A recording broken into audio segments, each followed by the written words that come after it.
thy infinite wisdom and providential goodness, has appointed the offices of rulers and councils for the welfare of society and the just government of man. We beseech thee to behold with thy abundant favor, as thy servant whom thou hast been pleased to call to the performance of such important trusts in the Commonwealth of Dominica. Let thy blessing descend upon us here in this Parliament assembled, and grant that we may, as in thy presence, treat and consider all matters that shall come under our deliberation in so just and faithful a manner as to promote thy glory and honor, and to advance the good of those whose interests thou hast committed to our church, all which we ask in the name and for the sake of our Lord and Savior, Jesus Christ. Amen.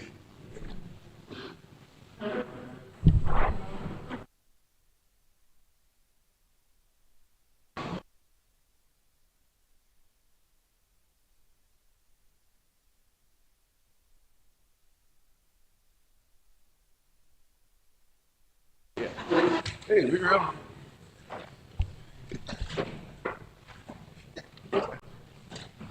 Mr. Speaker, I find Miriam looking white. What? Mr. Speaker, morning to you. Morning to everyone. I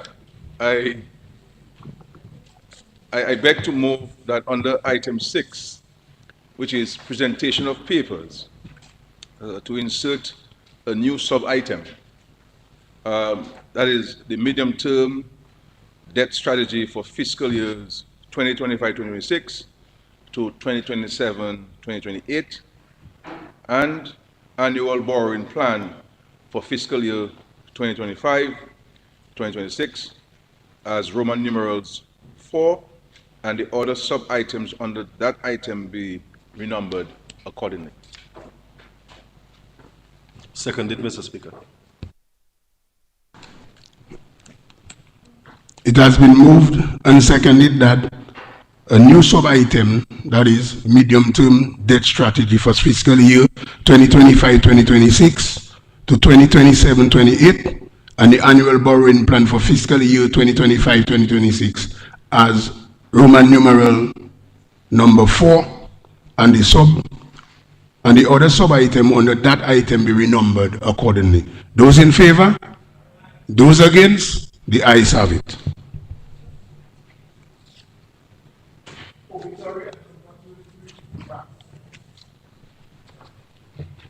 Speaker, if you allow me, I would like to, on behalf of the country and of course the Parliament, to pay homage to the former President of the Republic of Cuba, Fidel Castro, who would have been 100 years this year. We remember Fidel Castro for his extraordinary commitment to the liberation of so many peoples across the world, in Africa and elsewhere, and his own contribution to humanity in healthcare, research and development, with pharmaceuticals in particular. There is really no country in the world who was not touched by his policies and his programs in a very meaningful way. And we in Dominica know all too well of his generosity and his contribution to our economic and social development. And we will always have fond memories of President Fidel Castro. And so we extend to his family and of course the government and people of Cuba our appreciation, our respect, and our continued friendship. If you allow me, Mr. Speaker, I would like for us to stand in a moment of silence in recognition of the contribution and the life of Fidel Castro.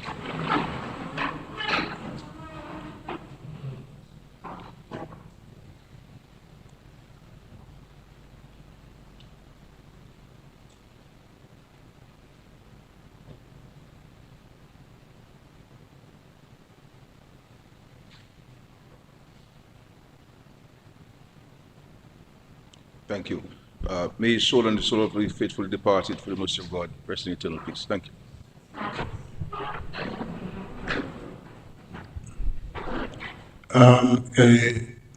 Obituary. I know that we have taken an approach where, in regards to obituary, we usually talk about it there for send condolences to people privately. Although we have said that maybe the parliament should focus on maybe people with direct interest or impact on parliament. But I wanted to, with the leave of the house, I wanted to, although as I've said, we should maybe focus on people in parliament, but a situation happened which is dear to my heart. So I would like to, with the permission of parliament, to extend my condolences to the Prince and Batu family of Grand Four on the passing of our dear young lady, Kadisha Batu, who was my assistant on the project I have in Pokasi. So I just want to tell them to hold strength and take the opportunity to say that our Prime Minister, I've spoken to him, and the rest of the members of Parliament, we are with her and the family, and just hold strength. Just, yeah, it's really tough for me, but yeah, I just wanted to say that, place it on the record.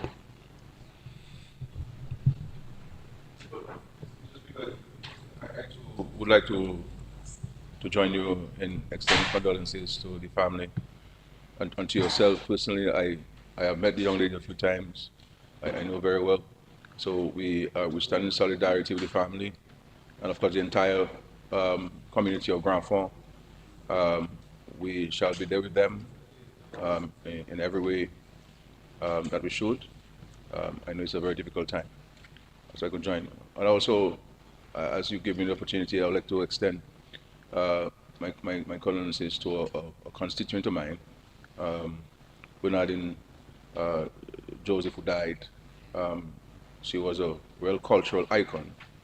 I was fortunate to have been her dancing partner. She was 45 years my senior, and she was my dancing partner. When we danced at the Windsor Park Sports Stadium some years ago, and so forth. Yeah. So I'm a very fortunate guy to have danced with her. She's passed away at 98 years old. So I can extend the sympathy. But death is always a difficult moment for all bereaved, especially when it's a young person, especially when it's sudden. So certainly, we thank you.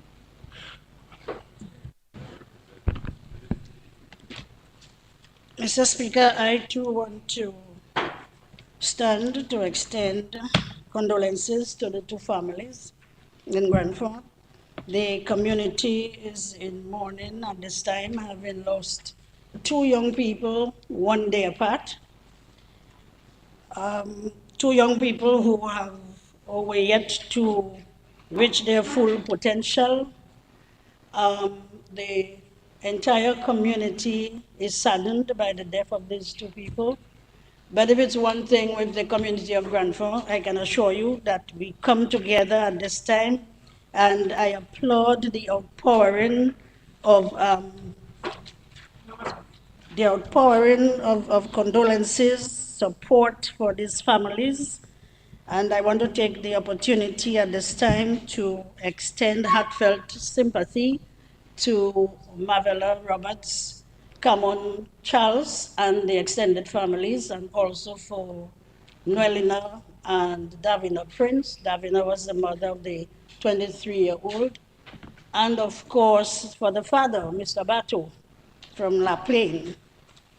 And I want to let them know that we are there for them, we are there to support them in this time, and we are all praying for them to get the strength that they need to go through this time of grief. Thank you.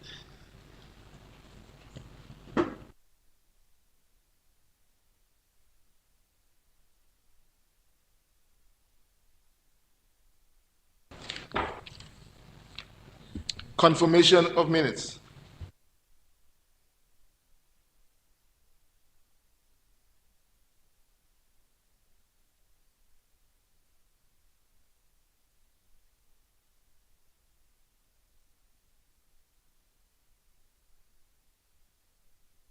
Be confirmed as circulated.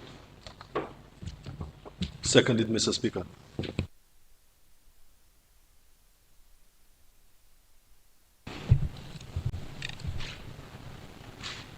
It has been moved and seconded that the minutes of the meeting of Tuesday, 14th October 2025 be confirmed as circulated.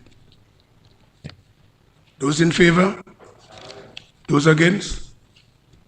The ayes have it.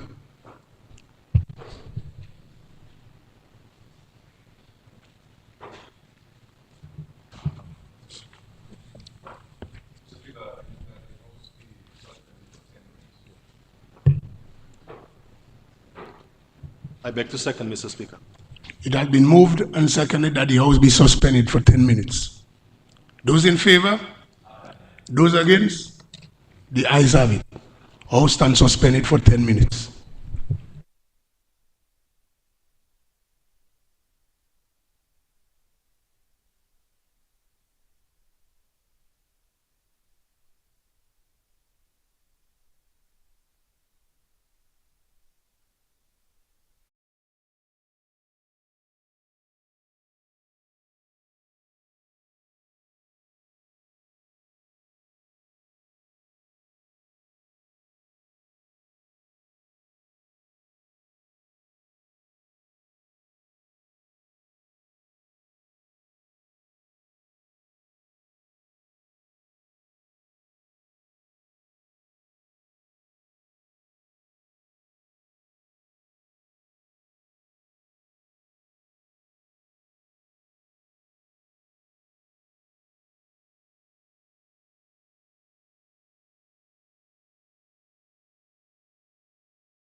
House resumes.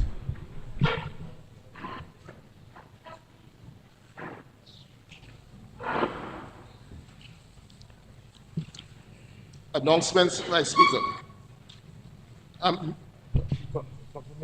Confirmation of minutes. No, we did the confirmation of the minutes. Sorry. Yeah. In regards to announcement, I received 6 correspondence requesting permission to be absent from this meeting. They are as follows. In regards to out-of-state unofficial government business, we have the Honorable Roland Royer, Honorable Cassani Laville, Honorable Melissa Popon-Skerrit, Honorable Dr. Cassandra Williams, and Senator Oscar George. In regards to being sick, Senator Laurie Victor. So permission is granted to all the members who requested permission to be absent from this meeting.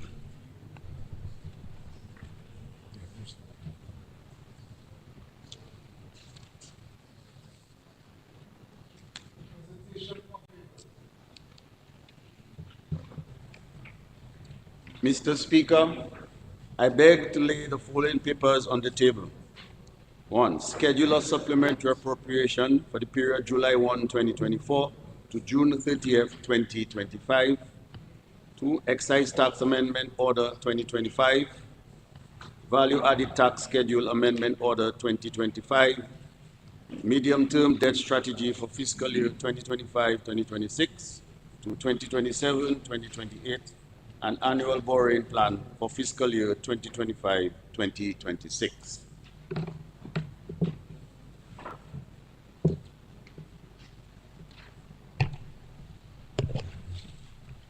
Yeah. Proceed. Honorable. Mr. Speaker, I beg to lay the following paper on the table.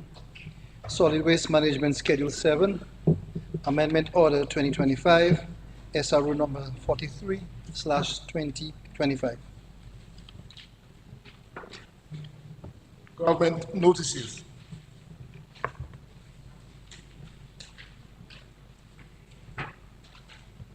Mr. Speaker, I beg to give notice that at a later stage of the proceedings, I will be moving the motion supplementary estimates of expenditure for financial year 2024, July 2024 to June 30th, 2025, Excise Tax Amendment Order 2025, Value Added Tax Schedule Amendment Order 2025, and will be taking all 3 stages of the bill shortly entitled Supplementary Appropriation 2024-2025 and Highway Maintenance Act 2025, standing in my name on the order paper.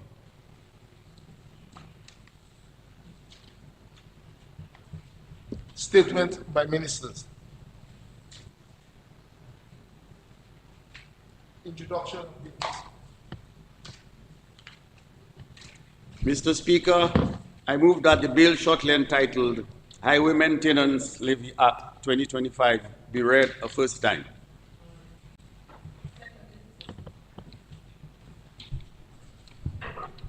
Highway Maintenance Levy Act 2025. The bill has been read the first time. Public business, government business, motion. Be it resolved that this Honorable House approves the supplementary estimates of expenditure for the year 2024-2025 amounting to $108,510,123.97, the details of which are contained in this attached schedule. Second.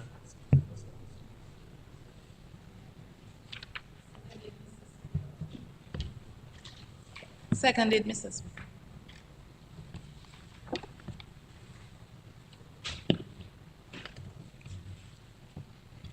Mr. Speaker, I rise to present the supplementary estimates comprising of advances made from the contingency fund during the period July 1, 2024 to June 30th, 2025, totaling $108,510,123.97.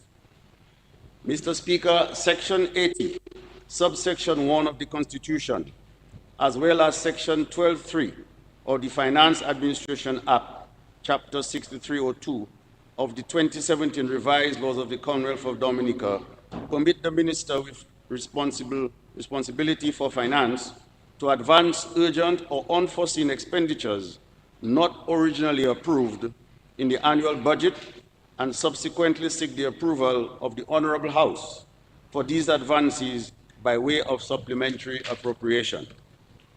The details of the expenditure are as follows. 1% or $755,470 was met through grant funding. 30% of $33,230,417 was financed with loans which were approved by Parliament, while 69% or $74,524,236 was funded by revenues. Mr. Speaker, over the years, the use of contingency funds warrants has declined as the government continues to exercise budgetary discipline and strengthen public financial management. Our government has managed the country's assets with openness, accountability, and prudent budgeting. This ongoing reduction in reliance on contingency fund warrants demonstrate more effective planning, stronger expenditure controls, and a commitment to greater fiscal stability. Mr. Speaker, the responsible management of public finances has enhanced our nation's credibility and increased confidence in our financial stewardship. As a result, more international partners are investing resources and technical assistance in our country. This support, driven by the government's fiscal responsibility and discipline, directly funds key projects that advance national growth and sustainability. Mr. Speaker, the following summarizes the expenditures by ministries and departments. The General Court of Audit of the Kingdom of Saudi Arabia has generously provided a grant of $80,482 to the Audit Department. This fund established to support supreme audit institutions in developing countries and implementing strategic plans and strengthening their resilience through improved ICT solutions, has been used by the Audit Department to acquire critical IT tools and equipment, thereby advancing and modernizing the department and its infrastructure.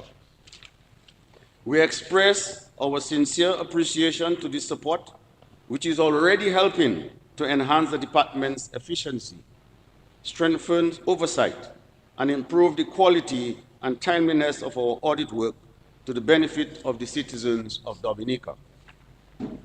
National security.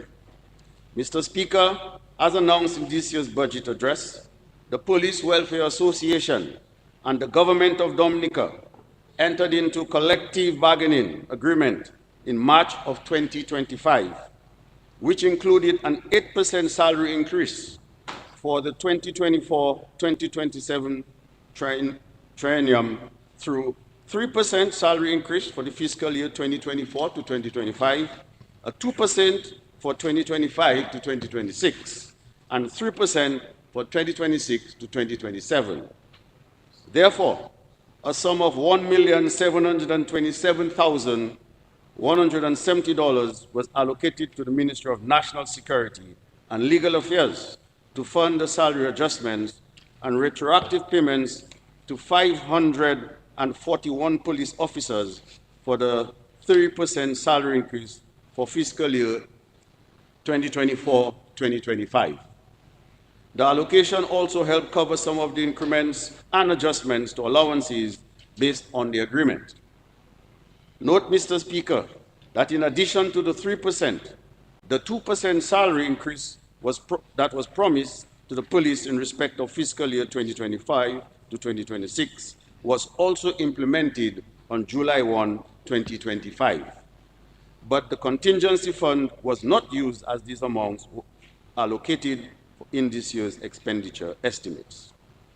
Our government deeply values the service and sacrifice of the members of the Commonwealth of Dominica Police Force. We are committed to ensuring that our officers are paid fairly and on time because they play a vital role in protecting our citizens and keeping our country safe. Elections. Mr. Speaker, the passage of the Registration of Electors Act 2025 and the House Assembly Elections Act 2025, the Elections Department required an additional allocation of $1,028,800. This amount was used to make a 45% advance payment for the software and equipment procured for the production of the new voter identification cards. Mr. Speaker, these newly enacted laws mandate the Chief Registration Officer to provide every registered elector with a voter identification card. This Labour Party government fully supports the ongoing electoral modernization process and our citizens' desire to continue to have free and fair elections in our democratic Dominica.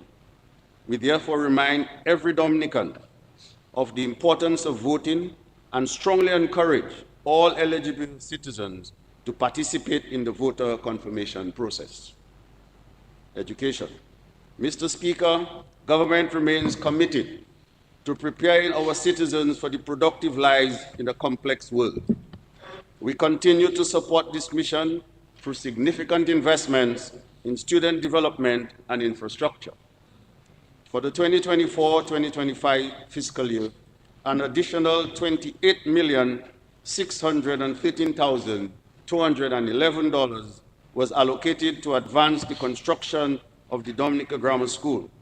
This project is being undertaken in phases. Phase 1, which includes the administration building, as well as blocks A, B, and C, is scheduled for handover in December 2025. This will make a significant portion of the campus operational. Phase 2, covering the other structures and external works, are expected to be completed in 2026. Mr. Speaker, through these continued investments, we are not only constructing a modern school, but we are also expanding opportunity, nurturing excellence, and securing a brighter future for the young people of Dominica. Housing.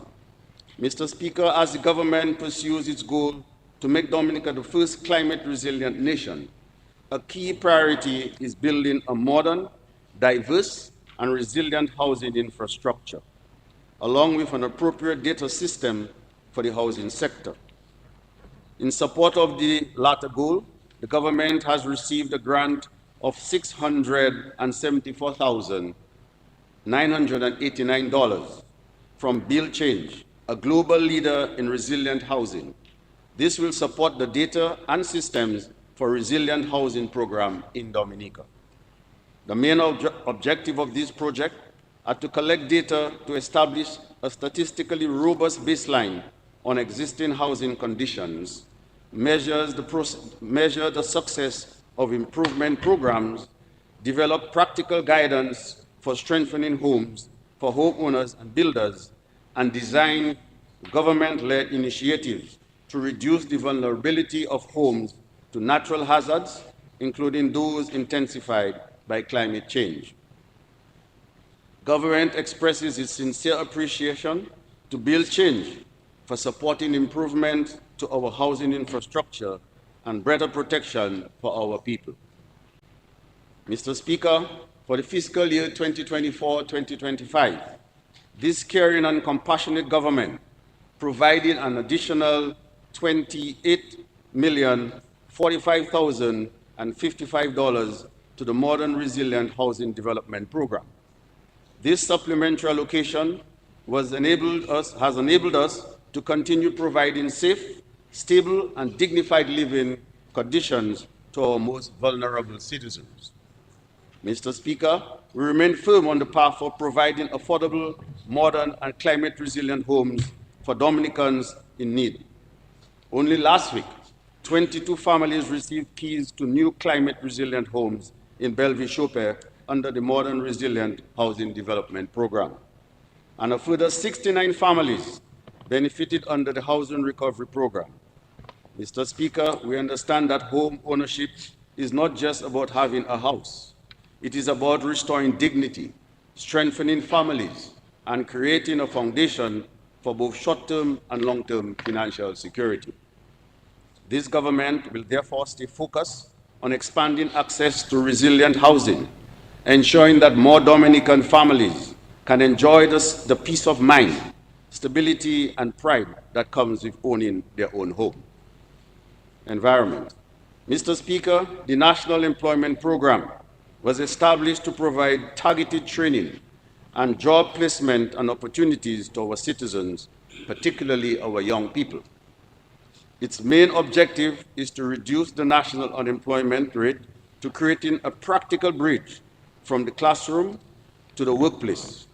To date, the National Employment Program has made a substantial contribution to the country's socio-economic development through its many interventions. In addition to the amount approved in fiscal year 2024-2025 budget, a further $15 million was invested in the NEP, underscoring the government's unwavering commitment to empowering our people. As of October 2025, 3,587 interns were engaged in the program.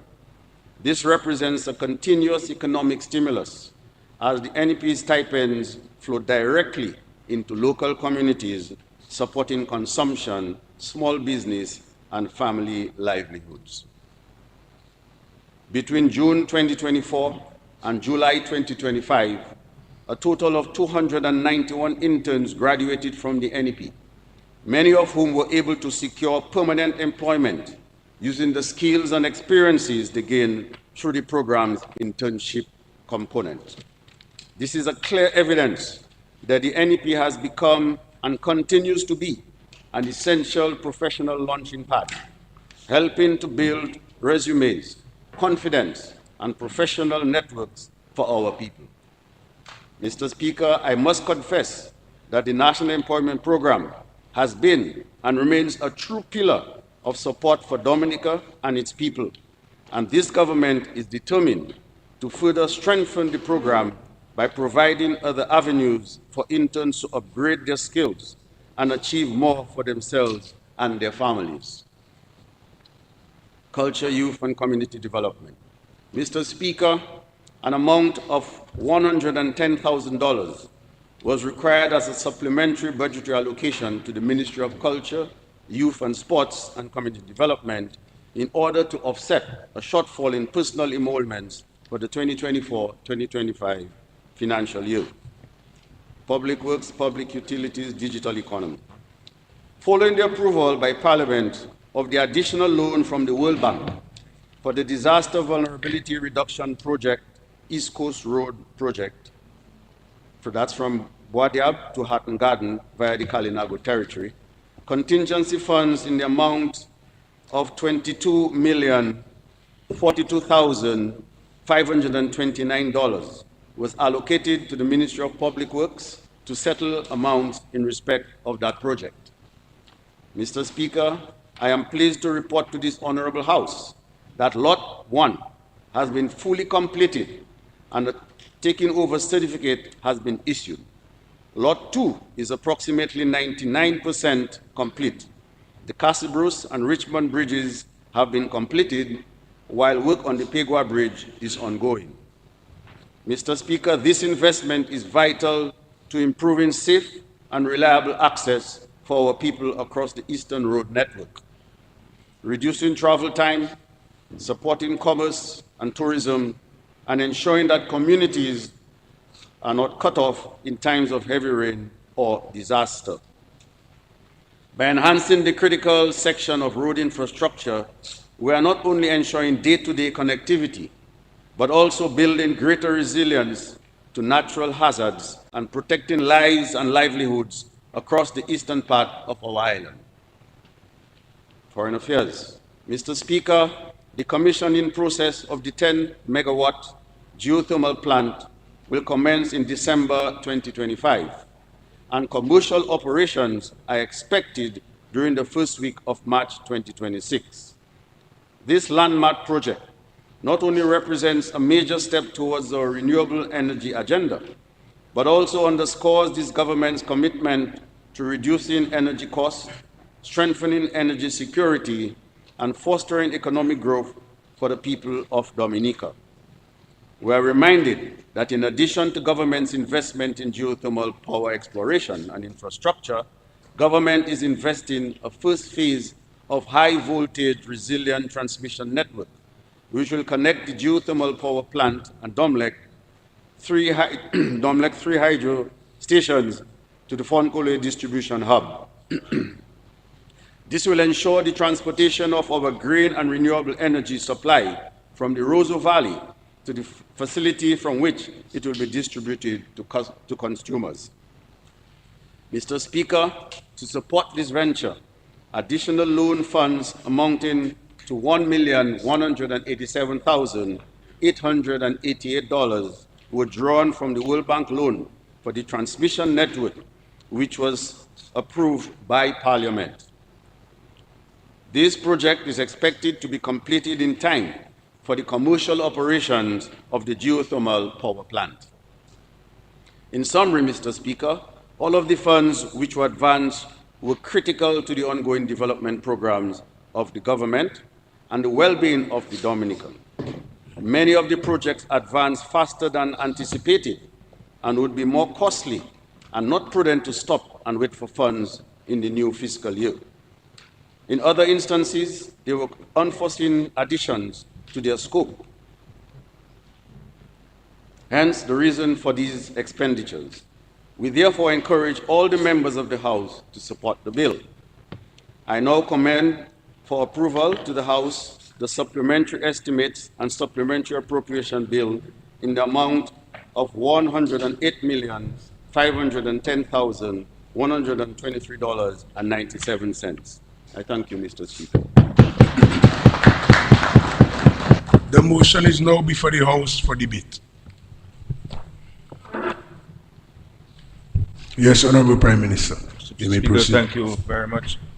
I want to thank the Honourable Minister of Finance for a very comprehensive explanation to the House and to the country on the use of the funds and the various projects in this country. I believe that all of these projects are visible for everyone to see in the country, whether it's housing, whether it's the road from Boadia for Castle Bruce to Canoga territory, whether it is the geothermal, whether it's electoral reform and the confirmation exercise, whether it is the Dominica Grammar School, all of the things are visible. And I think over time, the government would have explained and given updates to the country on where we are with these projects, the money that we're spending. Some of those funds, we actually came to Parliament to get the loans approved, and we gave even further explanation in the submission, in the resolution that came to the House, motion that came to the House for the additional funds for all of these projects. Anytime we were giving homes out, we explained these projects, Mr. Speaker. But I want to highlight some things that are in the supplementary estimates.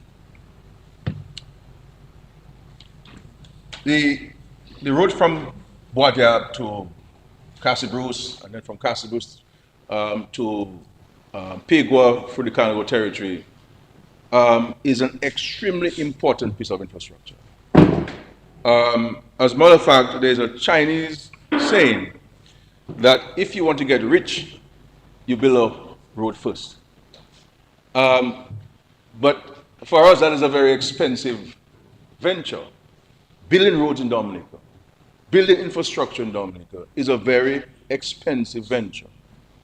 The Lord has blessed us, Mr. Speaker, with an abundance of water. But all of this water must find their way to the sea. And so they have to traverse distances. And so but that in itself brings a developmental challenge, a financial challenge to us. Because every mile of road you have to build in Dominica, you have to build a bridge, you have to build culverts. So just on this span of road, Mr. Speaker, from Castle Bruce to Pigwa, we've had to build 5 bridges, 5 brand new bridges, all of which are 2-lane bridges. But while we were building those 5 bridges, Mr. Speaker, we had to build 5 temporary bridges, Bailey bridges. And Bailey bridges are bridges that you can use as a permanent structure. We've had Bailey bridges for many decades in Dominica, and they're still standing. You go to other Caribbean countries, there are Bailey bridges that have been standing for years. So we had to build those Bailey bridges at a cost to us to ensure that there is communication, there's connection between those communities during construction.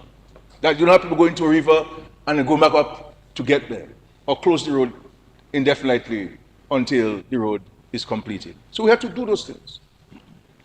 So we had a design for the road. Based on the design, we went to tender, and a contract in the sum of $126 million was offered to a contractor.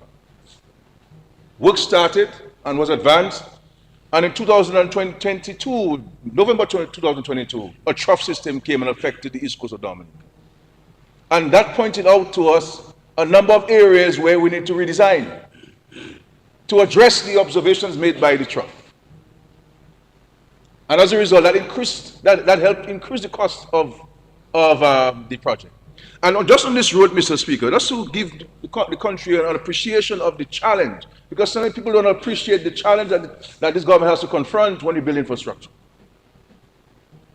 In that span of road, we had to build 74 culverts. Now, we're not talking about 4-feet culverts, Mr. Speaker. If you go to Sineku, and you see the depth of a culvert that we had to build, the depth, we had to start, the depth we had to start and build this up to get to the level of the road was an extraordinary intervention, a huge and dramatic cost to this project. But we had to connect Castle Bruce to Sineku and to the Canago territory. Huge costs. These culverts are massive structures. Then you had situations where we did some excavation, it undermined the properties of families. We had to come in and build infrastructure, retaining walls, etc., etc. No time before this government came into office that people were being paid in the Canago territory for their land. Because it was felt by governments before that the land is communal land. They're just very titled. As a matter of fact, Mr. Speaker, the record will show that it is under this government that we started paying people without titles for lands, once they could establish ownership. Crop compensation, dramatic costs. I mean, when I see how much you pay a guy for a coconut tree, I say, but I start planting more coconut trees. I mean, I'm hoping the government can go and take my coconut trees from me. Please, come take them from me. Because I have about 160 coconut trees in the soil. I mean, that's a lot of money. I mean, we pay guys for glory cedar trees. They say they use it to bathe, and it has value. So I have to pay them for it. I mean, I'm saying this thing, it may sound funny, and it is funny, but it's a real thing, Mr. Speaker. And it speaks to the sensitivity of the government in dealing with people and their properties.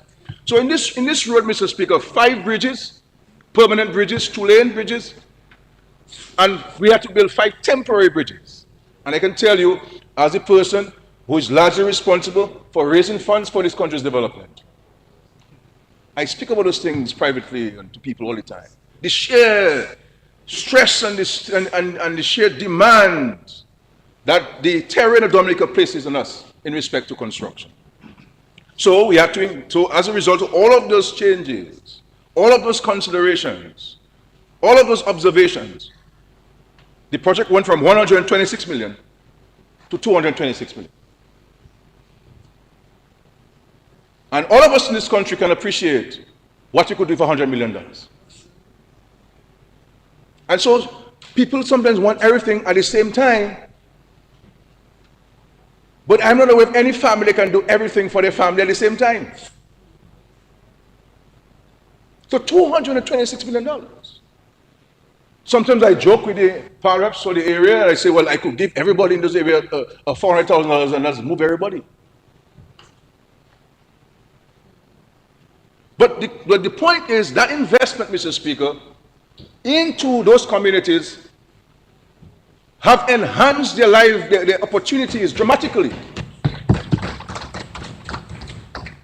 More people are looking for land in Castle Bush today than they were 10 years ago. More people are building homes and doing farms in Castle Bush than they were doing some years ago because the road is easy to get to Castle Bush now. And in the Kanago territory. The only thing that is safe in the Kanago territory because people like me and you can't go there and buy land and build. Well, I may be able to claim some connection because the first community where the Kanagos rested themselves was in Vacas, so I believe I have with me, so I could claim that, and I think the former chief told me so, Williams. But there's increase, and people are using the funds that we've played at 8 Bank at 2%, is it? The Kanago Development Fund. People are using those funds to invest in agriculture and tourism, in home building. So it dramatically increased the opportunity. As a matter of fact, the Kanago chief, then Mr. Williams, had suggested something which we may have laughed about some years ago, about a toll. And I believe that we may need to have a serious conversation about this toll in the Kanago territory. We pay a little $5 when we're passing through to maintain the roads. But you go into Florida, you go into the United States of America, and every road they build, there are tolls. Every 20 miles or every 5 kilometers you go, you pay a toll in America. You pay nothing in Dominica. Nothing whatsoever. But the government has to spend. You understand? So we have to appreciate this thing. Just saying in Granby, Mr. Speaker, the Lube, Pishley, Granby Road. So we don't mention Pishley. And Pishley is a major beneficiary of that. So I want to change that language now. So it's the Lube, Pishley, Bell Bishop, Granby Road. Close to $200 million. Close to $200 million being spent on that road. With 5 bridges, 2-lane bridges. The bridge that you see there at Snock Corner, Mr. Speaker, is the thing you go up and down. This bridge is going to be dramatically transformed. The challenges we had in Pishley and Mitcham, this place is going to be dramatically transformed with those bridges. And by the boxing plant area, Mr. Speaker. 2-lane bridges. And if you see now, we have to build diversions to allow for continuous communication between those communities. Additional costs. And Mr. Speaker, the reality is, I'm not aware of any Caribbean country, Mr. Speaker, that is subjected to that natural circumstance of construction, the challenge of construction. Most of the Caribbean countries don't have a water crossing to build. They don't have a culvert to build. They don't have drains to build. Far more for bridges, Mr. Speaker. And so what this government has done in the last 25 years, where public infrastructure is concerned, roads is concerned, is unparalleled in the country's history. And so my reference to this thing is to get us to appreciate more of those investments the government is making. Every part of this country, every community in Dominica has multiple road. Multiple road. Concrete road, asphalt road. And with the rainfall, you always have things to be done. We have people moving into new communities. We have to go and build roads. The private developers, they take your money, they don't put the roads. The government has to come into the roads. So we continue. We'll be resurfacing for example, from the Newtown playing field to Anchorage Hotel, Mr. Speaker, resurfacing this road. We now have to resurface the road from the East Yellow Block Bridge and the bridge down by the market to the Auto Trade, resurfacing completely those areas.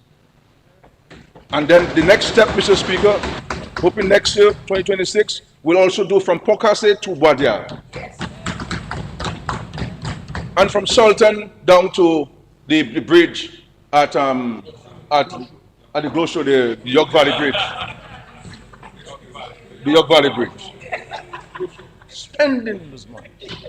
And so when we look back about Dominica, and look at the infrastructure, when we did the roads from Cane Field, Mr. Speaker, to now the Douglas Chelsea Airport, just when you drive, count the number of bridges you have to cross. And all of those bridges were one-lane bridges. We have to expand them to two-lane bridges. And the sheer number of water crossings that we have to build. And so this is the kind of investment we're making, and that now enables investment, opportunities for people. More people can come to your place because the roads are better. You can access your businesses, and people feel a greater sense of confidence. That is the objective. One of the objectives of the government investing so much in roads. And you recall, Mr. Speaker, we were criticized by some that people can't eat concrete. Because they were saying so in appreciation and recognition of the sheer amount of money we were spending on improving roads.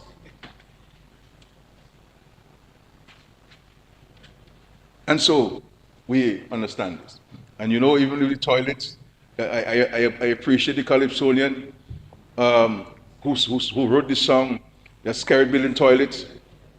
And after Maria, he recognized that this toilet saved many lives.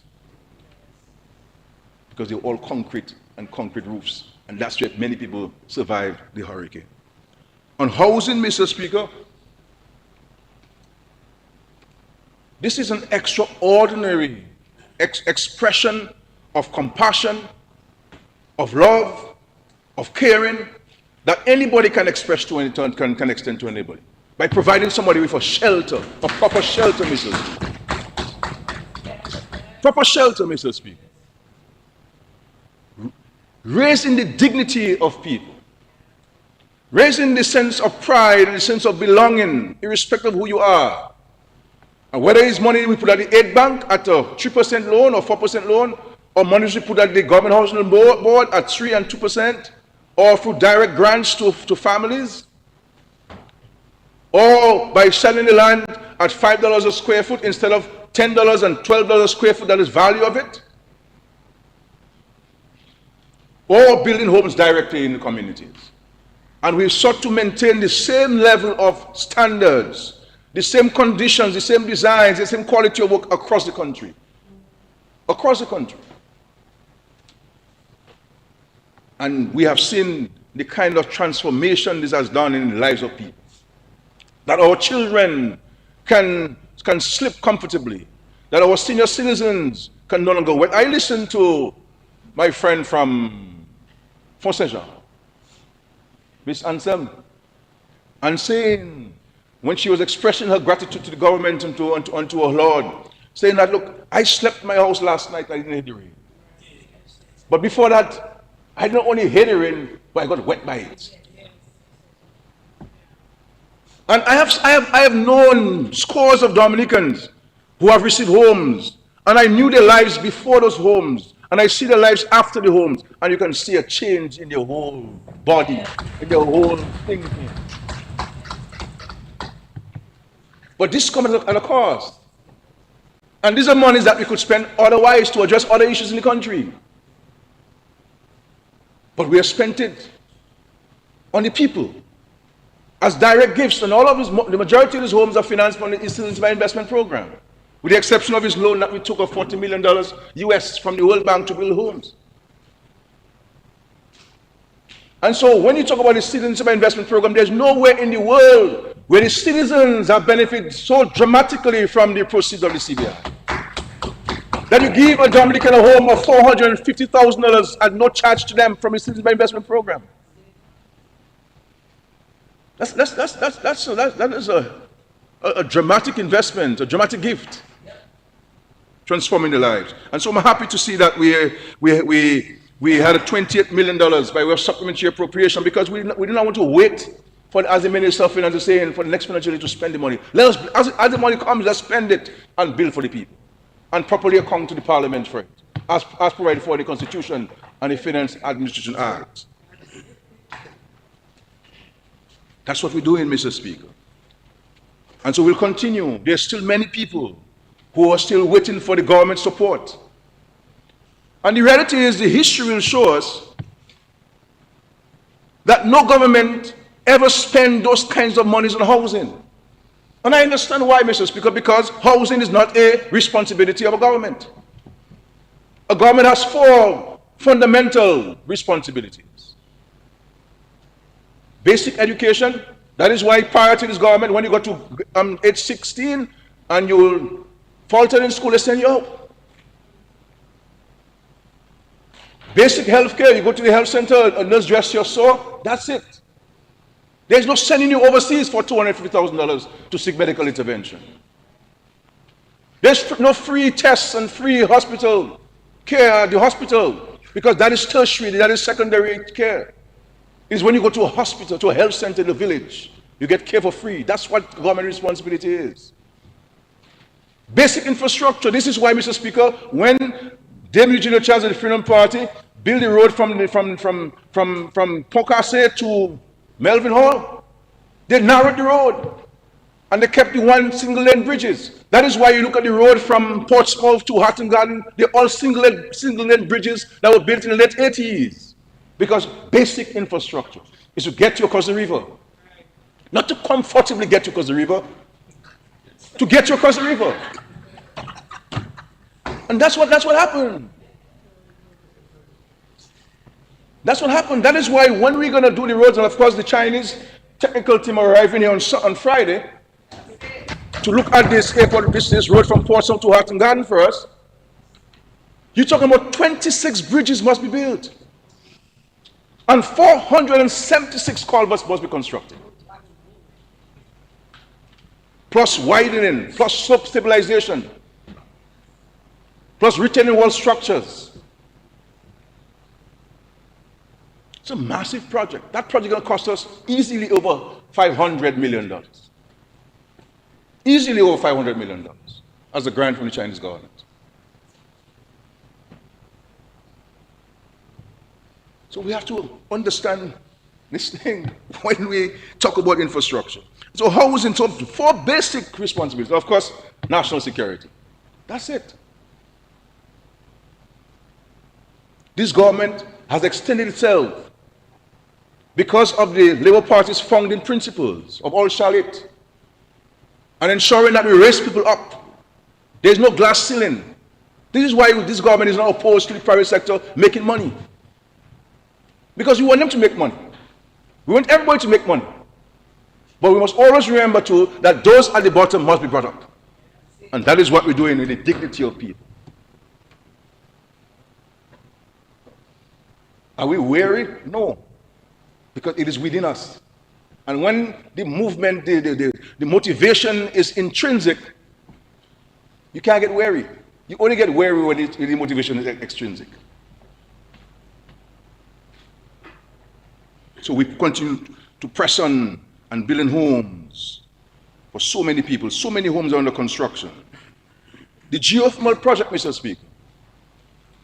We import diesel to provide electricity for us. And we recognize, Mr. Speaker, that we have a natural source of energy. And how do we get this energy? At a cost.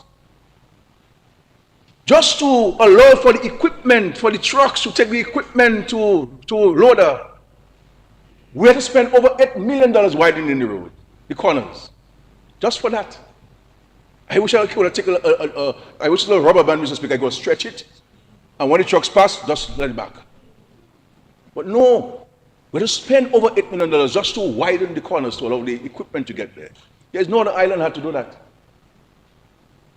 Our friends in Libya have to drive 2 miles from the port. Straight. No corners, no bends. No valleys to go into, no mountains to traverse. And so you will find that the capital investment for this will be higher than anywhere else. 10 more minutes. When you look at when I get to 10 minutes, yes, in a while. When you look at the transmission line that we have to build on the ground, from a distance, Mr. Speaker, everything underground. And you know trenching things is expensive. Trenching is expensive, Mr. Speaker. Especially in such distances. Especially in the kind of terrain where you have to cross and you have to do this and you have to do that. It's costly. But we recognize as a government that the movement towards renewable energy is the way to go for us in order for us to bring a better opportunity for our citizens, to enhance our opportunities for investments. Because whether you have a hotel or you are manufacturing, your major cost is electricity.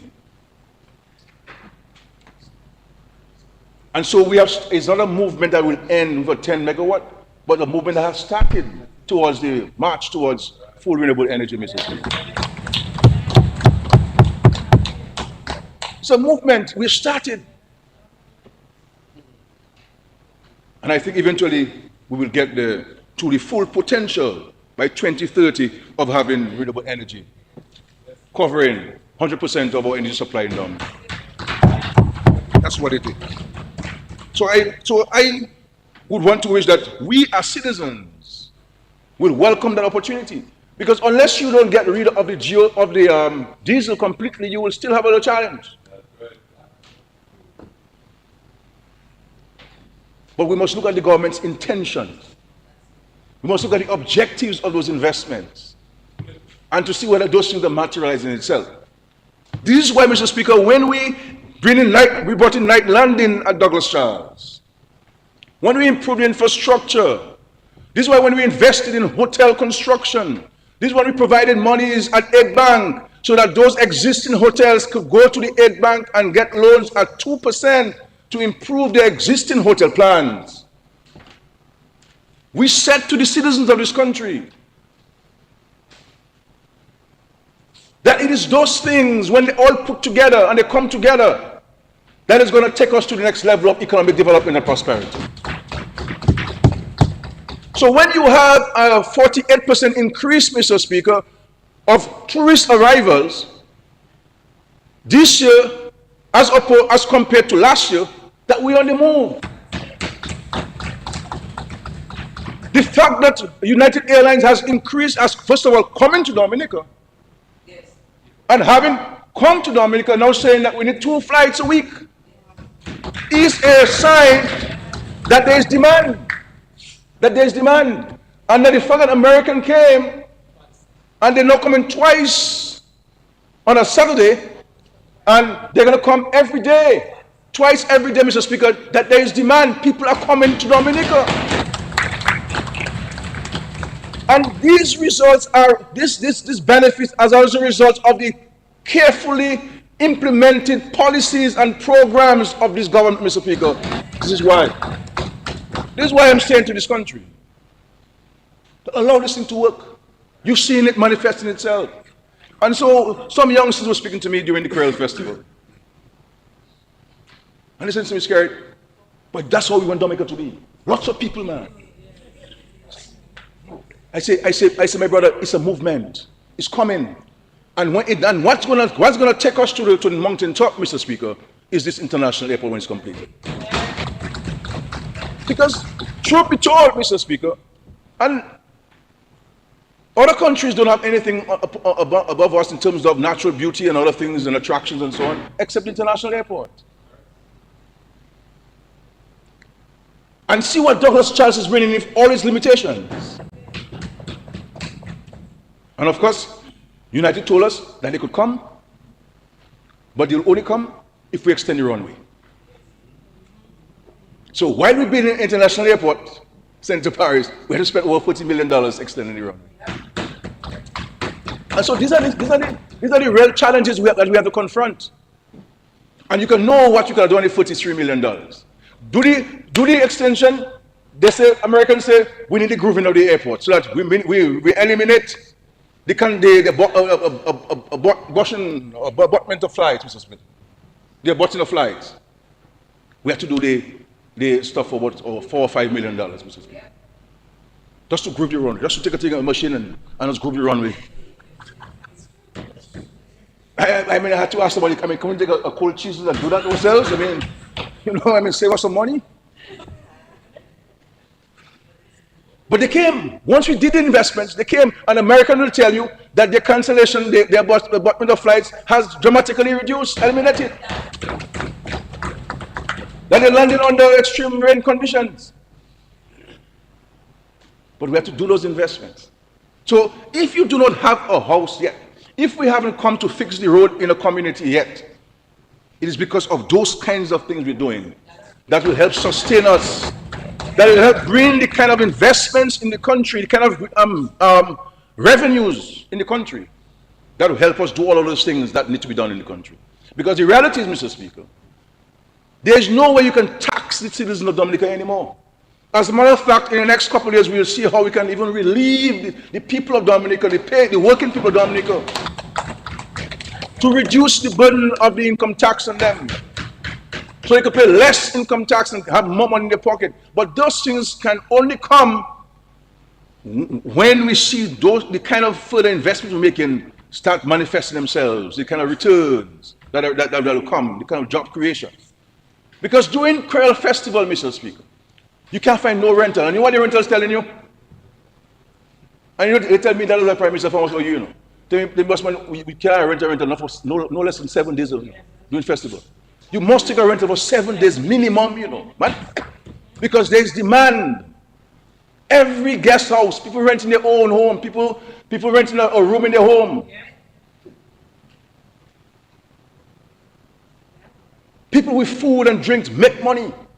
Because people come in, because that's what we're saying. For you to grow the economy, for you to increase revenue, for you to have more money in people's pocket, you must bring people to consume. So the turnover can be faster, Mr. Speaker. And then we have the National Employment Program. This National Employment Program, I believe that, and maybe when I get some time, Mr. Speaker, I might do my own study on it, Mr. Speaker. I think the developmental economists and the economists themselves must do a research on this and to see how such a program has had such a dramatic positive impact on poverty levels in Dominica. That somebody who was poor yesterday and now employed, making at least $1,000 a month, is no longer in the poverty category. And you add, Mr. Speaker, a home to that person is no longer poor. We have in our policy of economic and social investment and plans and strategy, Mr. Speaker, have dramatically dealt a serious blow to poverty in Dominica. Whether it's investment in a small business, giving a young lady a grant or a small loan at 2% or 3% to invest in a small business, who was unemployed yesterday is employed today because of this intervention. So our investments, Mr. Speaker, are carefully curated with the intention of improving the lives of the people of Dominica, of creating more economic opportunities for our people. And this is why I say, and I say so with this greatest sense of sincerity, Mr. Speaker, we need everybody on board. This can no longer be, the way the world is going, Mr. Speaker, this can no longer be about United Workers' Party or Labour or the other political party. It must be about Dominica. And it's about embracing everybody, irrespective of your position in the society, once they're prepared to put Dominica first. So that we can bring all of the brains, all of the ideas to the center. That when it goes out from the center, it touches everybody. So anybody who fooling themselves, you're gonna this is politics and so on. No. This is why, Mr. Speaker, I don't talk politics much anymore, Mr. Speaker. You recognize that. Thank you very much. Senator Parris says he recognizes that. I appreciate that. What's that? No, I didn't say that. He said true. I saw an exclamation mark. I said exclamation mark. True. If you have a question, is it true? No, I heard true. I heard true. You know, I heard true. But thank you for that endorsement. So it is a major, this is investment in National Employment Program, and so what, Mr. Speaker, there are other benefits to it because those in the beautification program are keeping the country clean and green. Those who are providing care to senior citizens and the physically disabled are doing a service to humanity. And in the process, earning a wage for it. And of course, Dominica Grammar School investment in education. Major investment in the Roseau catchment area, Mr. Speaker, to ensure that every single child can continue to have a space at a secondary school. Making sorry. Mr. Speaker, I beg that the Honorable Prime Minister be given an additional 15 minutes to wind up his presentation. Mr. Speaker. It has been moved and seconded that the Honorable Prime Minister be given an additional 15 minutes. Those in favor? Aye. Those against? The ayes have it. Honorable PM, you are given an additional 15 minutes. Thank you, sir. Thank you. The grammar school, the dramatic investments we make in education.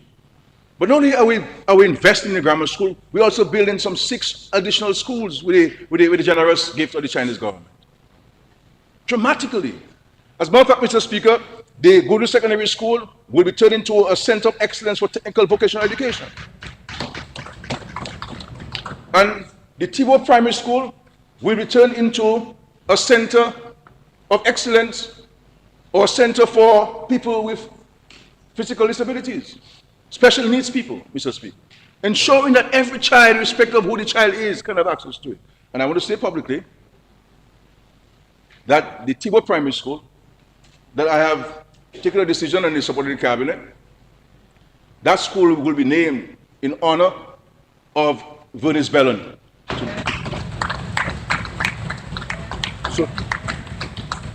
So it will be the Vernice Bellon Primary School, a school for people with, and of course, in recognition of Mrs. Bellon's contribution to the country and to the Vickers community. And of course, we will speak more about this later down. Really appreciate the contribution. Somebody who stayed in the country all her life and working at the service of the people of Dominica. And I think it's appropriate that the country and the residents where I live recognize that service in a significant way. So we'll speak more about that later.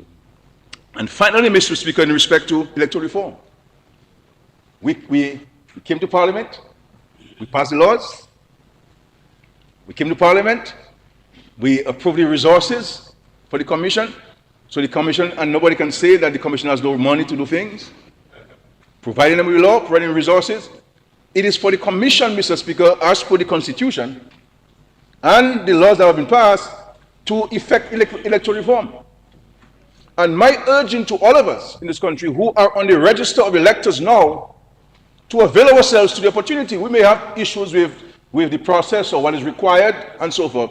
But until such time that the Commission may want to give reconsideration to its position, we have to respect its independence and avail ourselves to the opportunity to conform ourselves. That's a responsible thing to do.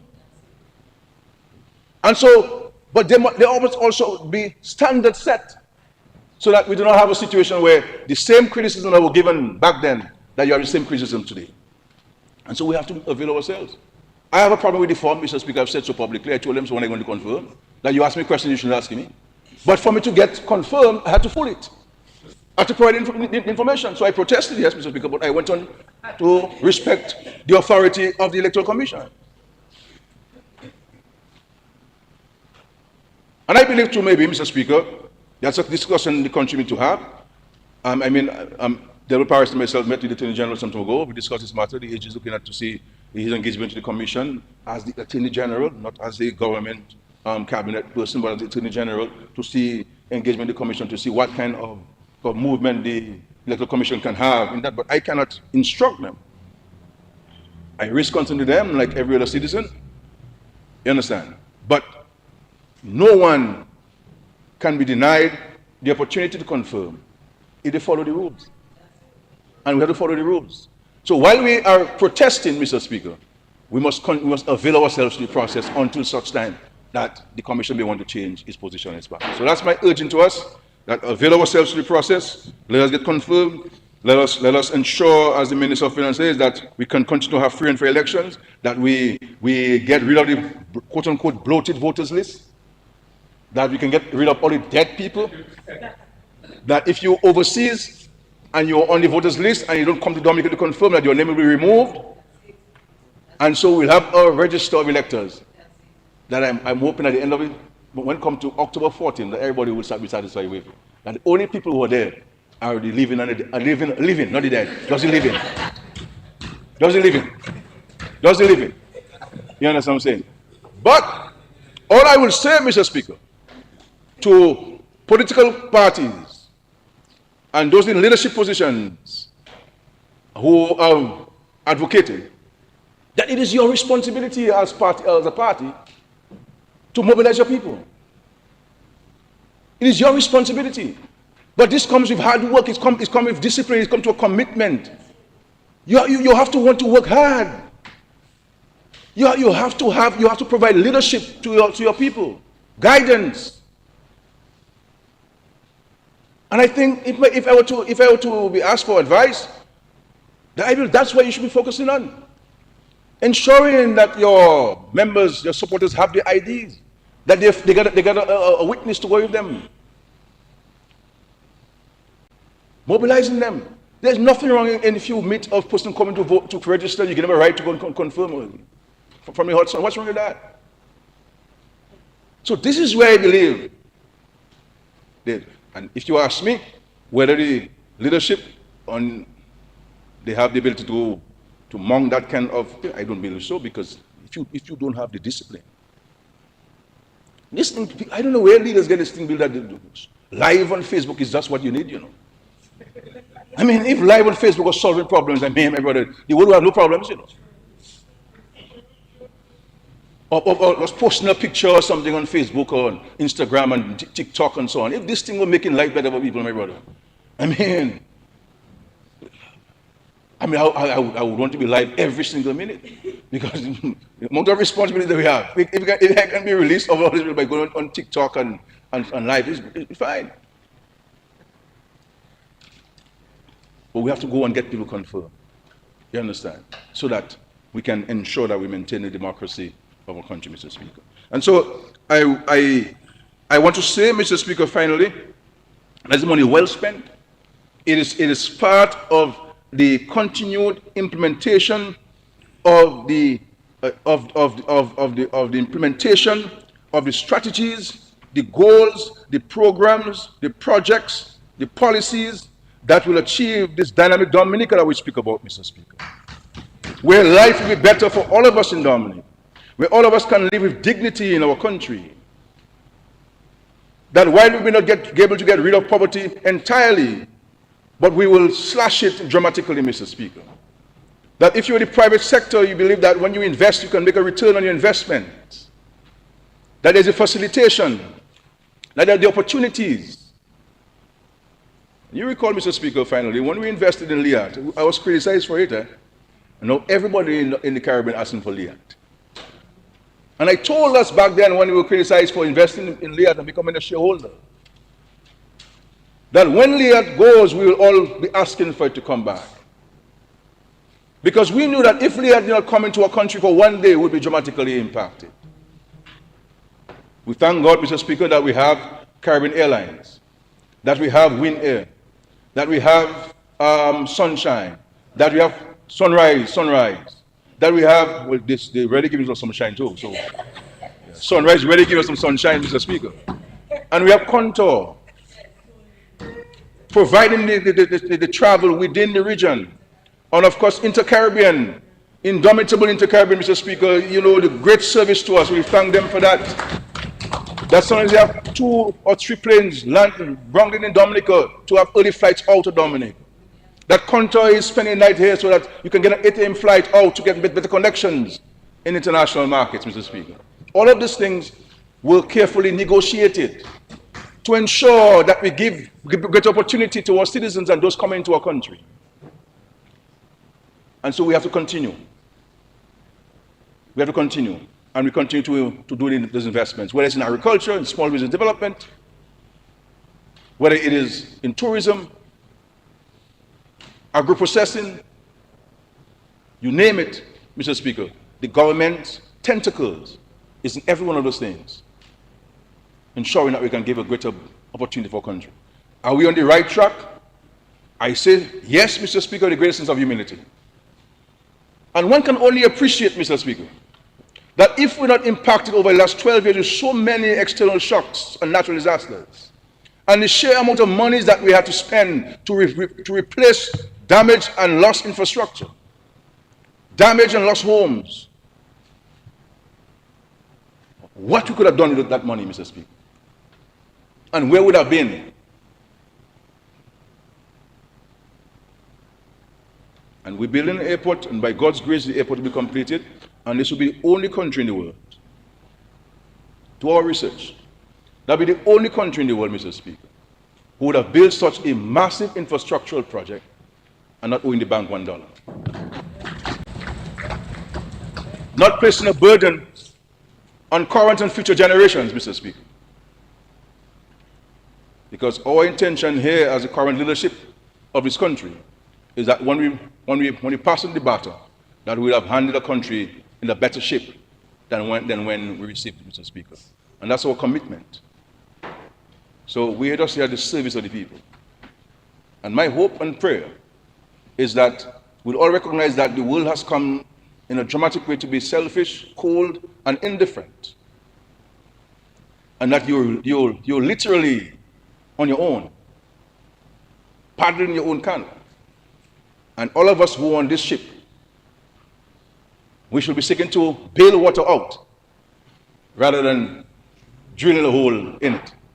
Because if Dominica gets affected, all of us get affected. If Dominica prospers, all of us will prosper. And we do not have to go back in history. We have to go back in ancient history. We have to go back to contemporary history to recognize that when COVID came, all of us were in fear. Every family was impacted by COVID. When Maria came, every one of us was impacted by Maria. Every one of us in this country was affected by Maria. And so, in this world now, Mr. Speaker, this is not about grandstanding or undermining or this is about country first and working together. It is left to each of us to be able to rise to this challenge and to put our hand up and say, enlist me. Enlist me in that task. Because at the end of the day, we have to make individual choices. So I am happy that we continue to spend, we continue to have friends who are still helping us in our economic and social transformation, that we have both foreign and local investors who continue to invest and take and place their trust and confidence in the policy that the government is implementing, the programs, that it will bear fruit for them. I urge them to continue and to continue investing and so forth. And so we look forward to the prosperity that the Lord has written for us. But we've seen it coming. And this is about setting aside ourselves individually and recognize that we have to look for the collective. The collective. We have to guard against, Mr. Speaker, the spirit of individualism and selfishness, which come with development. The more you get developed, the more we lose the community spirit. This is why you're losing the coup de main spirit. This is why I'm inviting everybody to come to Castlebros on Saturday, do something. So I'm inviting the opposition to come on Saturday at 9 o'clock Saturday have service. We can go Friday to power wash and so on, before sunset. And make our contribution. Because the reality is, Mr. Speaker, most of us have motor car, driving. We drive into our gates, we close our gate, our washing machine inside. We have a 75-inch TV watching African movies on Netflix. And so we forget our neighbors and so on. So we have to pinch ourselves, always, and remind ourselves that we're part of a community. And that we have a responsibility and duty to the community. Whether it's through proper garbage disposal and management, whether it's to our parents and our grandparents, to our children, whether it's to the church, whether it's to the school, we must play our part so that we all benefit from this. Thank you, Mr. Speaker.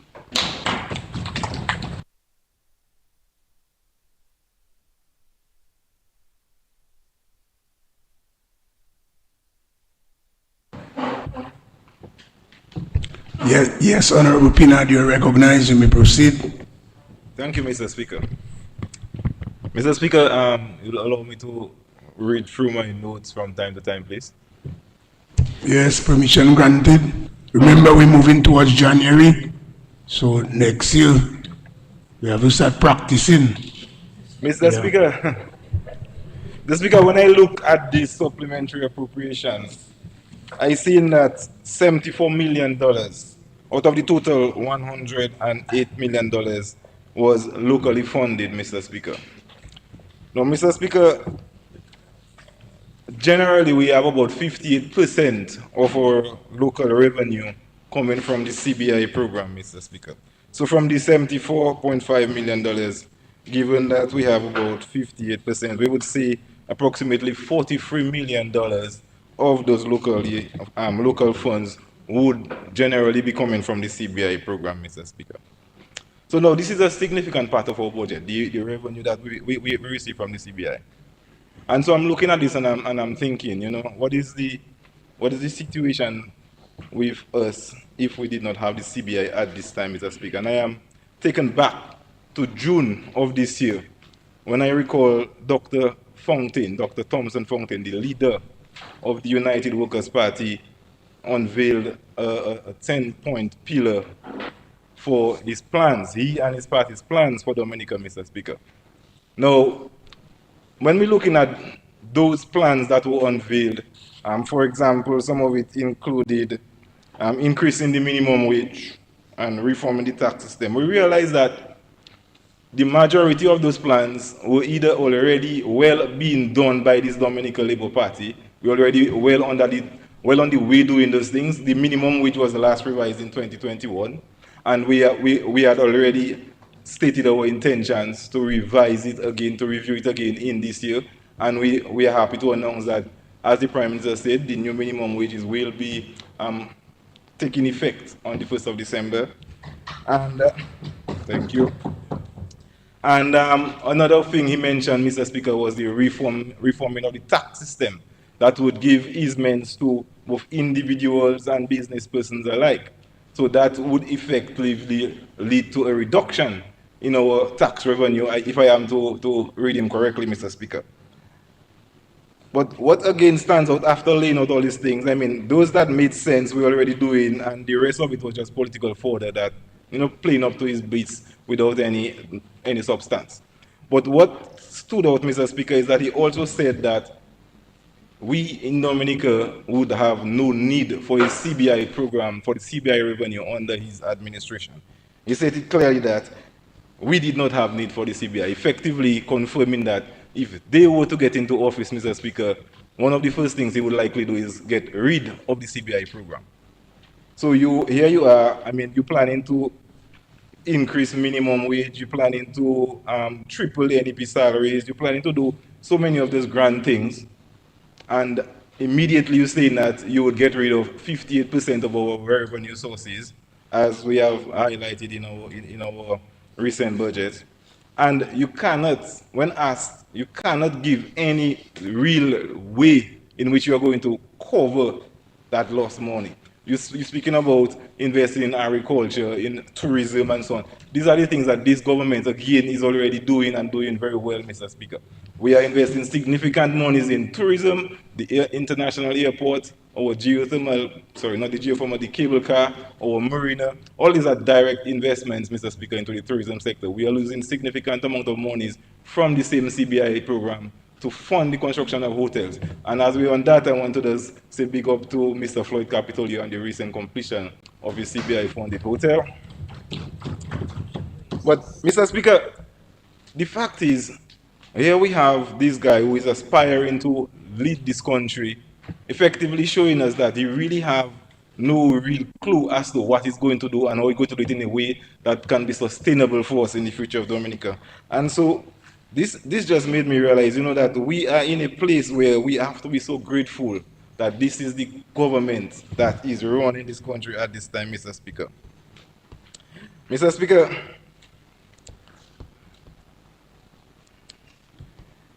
I want to look at the NEP salaries that we have on the NEP $15 million that we have provided under these appropriations.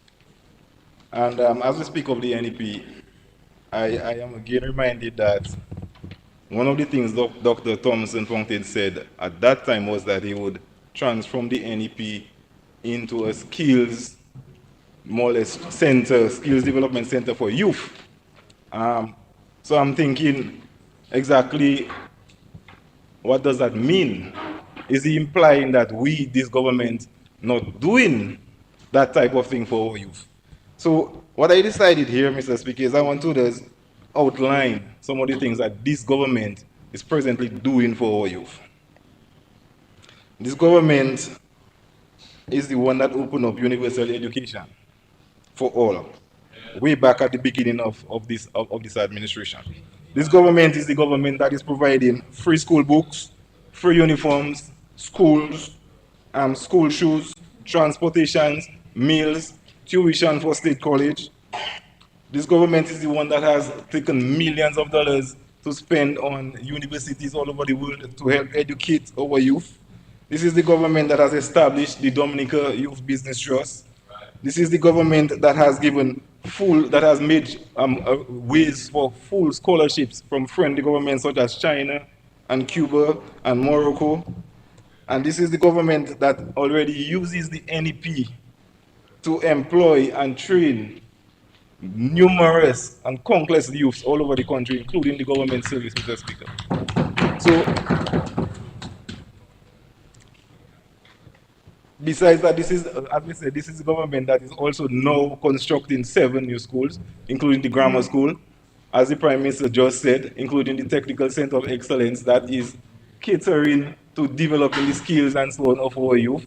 Beyond that, we have 5 other primary schools being constructed across the island. This is a government that is well invested in our youth, Mr. Speaker. So to say that you're going to kill our NEP program to invest instead in the youth, it's like you're clueless. I don't think maybe they don't have news or internet in Sudan where he was. So he probably don't know what is going on in the country, because I cannot understand how you can be, the first thing that comes into your mind when you're unveiling a plan is you're going to kill the NEP program to invest in something that we do in abundance. And you cannot say what more you will do. You cannot give any specifics. But also what stands out is the callousness with which he disregards the current interns, the current people working on the NEP, Mr. Speaker. Mr. Speaker, the average person working on the NEP is a low-income person. These are vulnerable people. These are people that without the NEP, they have no real other source of income coming in. In my community, we have about 80 interns on the program, bringing in over $80,000 every month. And what this aspiring man is looking to do is just casually fire them. Because you say you're going to transform the NEP into a DYBT. Fire them. That is how insignificant the plight of our average low-income person is to Mr. Speaker, to Dr. Thompson, Mr. Speaker. So we have to highlight to the NEP people that this is what these people have planned for you.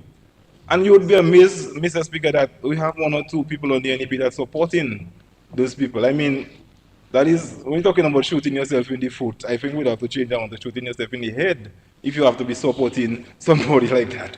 Because you're depending wholeheartedly on an NEP program and you're supporting somebody that is clearly stating his intention is to kill that program and to fire you, Mr. Speaker. So we just need to bring that to bear. Mr. Speaker, the $15 million in this appropriation spent on the NEP is exceptionally money very well spent, and I want to give my full support for that amount of money spent here, Mr. Speaker.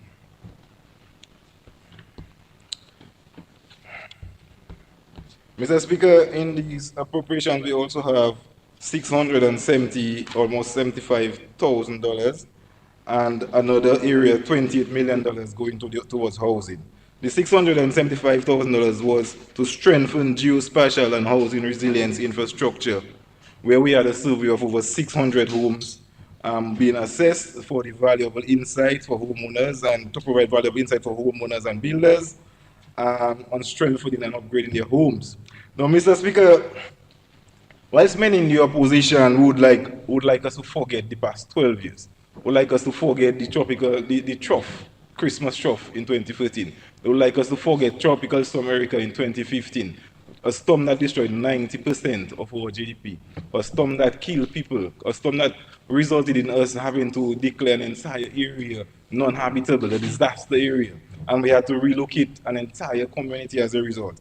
And then that was quickly followed 2 years later by Hurricane Maria, a storm that destroyed about 95% of our housing stock, a storm that resulted in the loss of 226% of our GDP. Now, these are expensive systems, disasters that we have been facing, followed soon after by COVID-19, where we had to spend millions, hundreds of millions of dollars to protect ourselves and to be able to, ensure that our population was well protected. Mr. Speaker, these things have taken a lot of money. But central here is we have been battered in Dominica.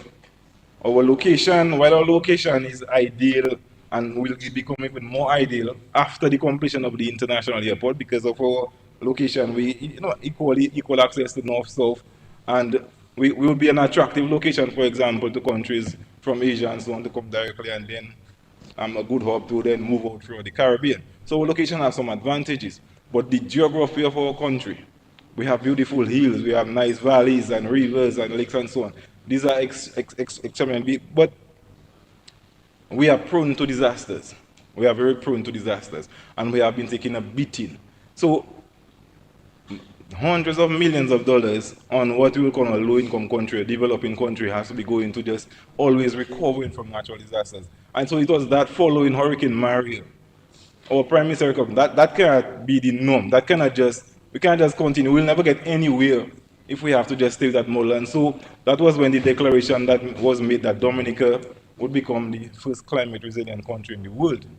Now, we had already announced our intention to provide 5,000 houses to our low-income, vulnerable citizens. So these houses obviously now have to be built in a resilient way to be able to withstand the natural disasters that we are constantly faced with. And so these monies that are spent here is in line with that, Mr. Speaker, to do our studies, to make sure that we have the best designs, we have the most appropriate structures that will allow us to be able to withstand the ravages of those natural disasters, and obviously $28 million in itself going towards the construction of those resilient homes, Mr. Speaker. So, Mr. Speaker, this is the Labour Party, this is the principles of the Labour Party. The Labour Party was formed to take care of and to help uplift the little man, providing a family that otherwise would have no means of getting a home with a home is at the heart of that. Mr. Speaker, we are sticking very close to our original principles, and that money, therefore, is money that is very well spent and is fully supported, Mr. Speaker.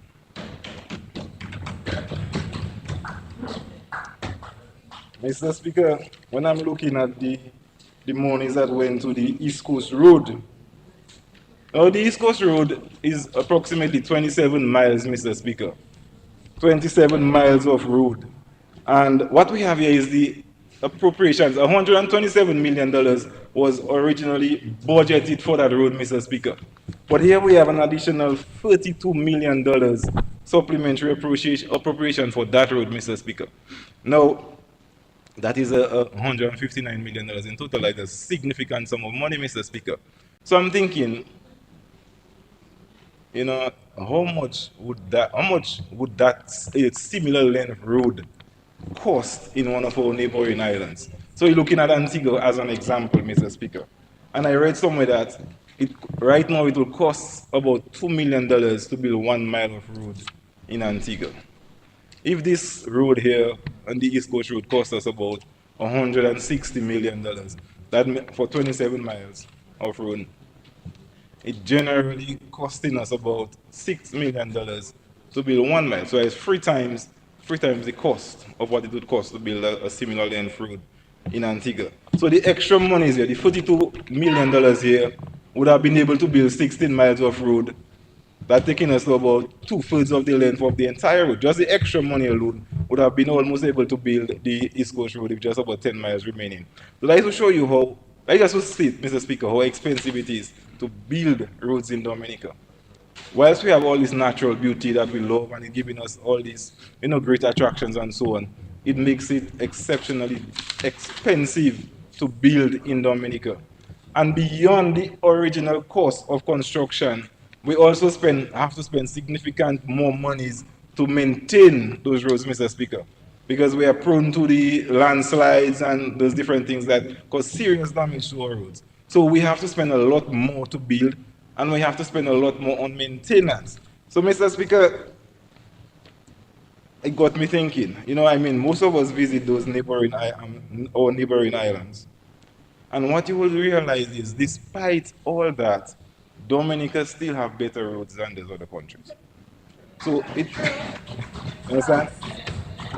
So despite the fact that it costing us so much more to build those roads, to maintain those roads, our roads still looking much better, our roads still driving much better than a lot of the countries in there. It will show you that, we are blessed in Dominica to be led by such an inspirational leader, such a person that can do those type of things, to have this Dominican Labour Party in government that can be able to take care of us in that way. Because, God only knows, for example, if we were under a less competent leader, a less competent government. We all remember what our roads was like before the Dominican Labour Party. We can multiply that by more, because back then they did not have the regularity in terms of natural disasters and so on. So if we had a different government and being faced with all those natural disasters and so on, then clearly we would not have money right now to either help people with their housing recoveries or to either build roads or to do anything. If essentially one might conclude that without this Dominican Labour Party, Dominica would be an almost failed state. So, Mr. Speaker, I just want to highlight that to show that why it was necessary to spend the extra $42 million. That, Mr. Speaker, his money is very well spent, and I give my full support for it in the supplementary appropriations, Mr. Speaker. Mr. Speaker, I spoke earlier about the education, what we're doing for the youth. What we're doing for the youth, the Dominica Grammar School. In this, we have $28.6 million allocated to the Dominica Grammar School, Mr. Speaker. Now, the Dominica Grammar School is being constructed in conjunction with the Technical Center of Excellence and the other 5 other primary schools around the island, Mr. Speaker. And Mr. Speaker, besides the money is being spent on the construction of the school, the infrastructure, we also right now in the process of modernizing our education system in general. So we embarked on education reform. The education, we recognize that more needs to be done in terms of equipping our human resource to be able to deal with today's challenges.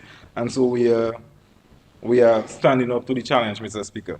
So the $28.6 million is once again another significant investment in our youth, in our future. That we can all agree is money exceptionally well spent. And Mr. Speaker, I fully endorse this amount, Mr. Speaker.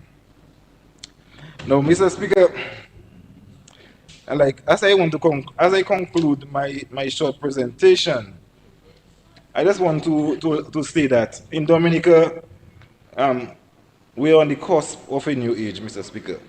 Mr. Speaker, we have faced significant challenges over the past 12 years. We have seen natural disasters. We have seen pandemics. And this has cost us hundreds of millions of dollars from our treasury, Mr. Speaker. But this government has remained resolute in our determination to take this country to the next level. And I cannot thank God, and I thank Him every day for the blessing that we have in a strong leader, for the blessing that we have had to have this Dominican Labour Party running this country for the past 25 years. I thank God every day that as a population, the Dominican public recognize what they have, and that is why election after election, the Dominican Labour Party is returned to government in full force, Mr. Speaker. So I thank God for the wisdom that He has bestowed on our people. But what I want to also say in conclusion to all those people is that we cannot ease up now. We recently passed electoral reform laws in March of this year that will require us to get confirmed to remain on the voters list. For us to keep the Dominican Labour Party in power, in government, we have to be able to vote them in. And so that is why I'm employing every single laborite to immediately, as soon as possible, go to the confirmation centers with your ID, government issued ID, with your witness, and please get yourselves confirmed, because come next election, we are returning the Dominican Labour Party to the government. And I want to say, God bless you all. God bless this beautiful country. God bless our people. And thank you. Thank you very much. So, honorable member, I see you don't really need to refer to notes. So I like that. Let's just keep pressing on. Yeah, but I like your approach. I like how you did it. You stayed focused on the supplementary estimate, even if you tap in on certain things. So I want all members to recognize that it can be done. So again, congratulations on your approach. Keep it up.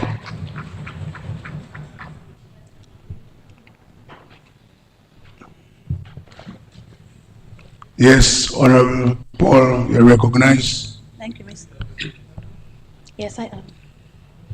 You may proceed. Yes, Mr. Speaker. Mr. Speaker, I rise to make my contribution on the supplementary appropriation bill, which is before this House. Please permit me to refer to my notes, Mr. Speaker. Okay, you heard what I said about Yes, next Mr. year? Speaker. Thank you very much. All right, let's proceed. Mr. Speaker, I seek to address briefly the performance of the Ministry of Housing, which is very dear to me, the utilization of funds allocated for housing development, and the persistent challenges faced by vulnerable citizens, particularly those who have remained without proper housing solutions since the devastation caused by Hurricane Maria in 2017.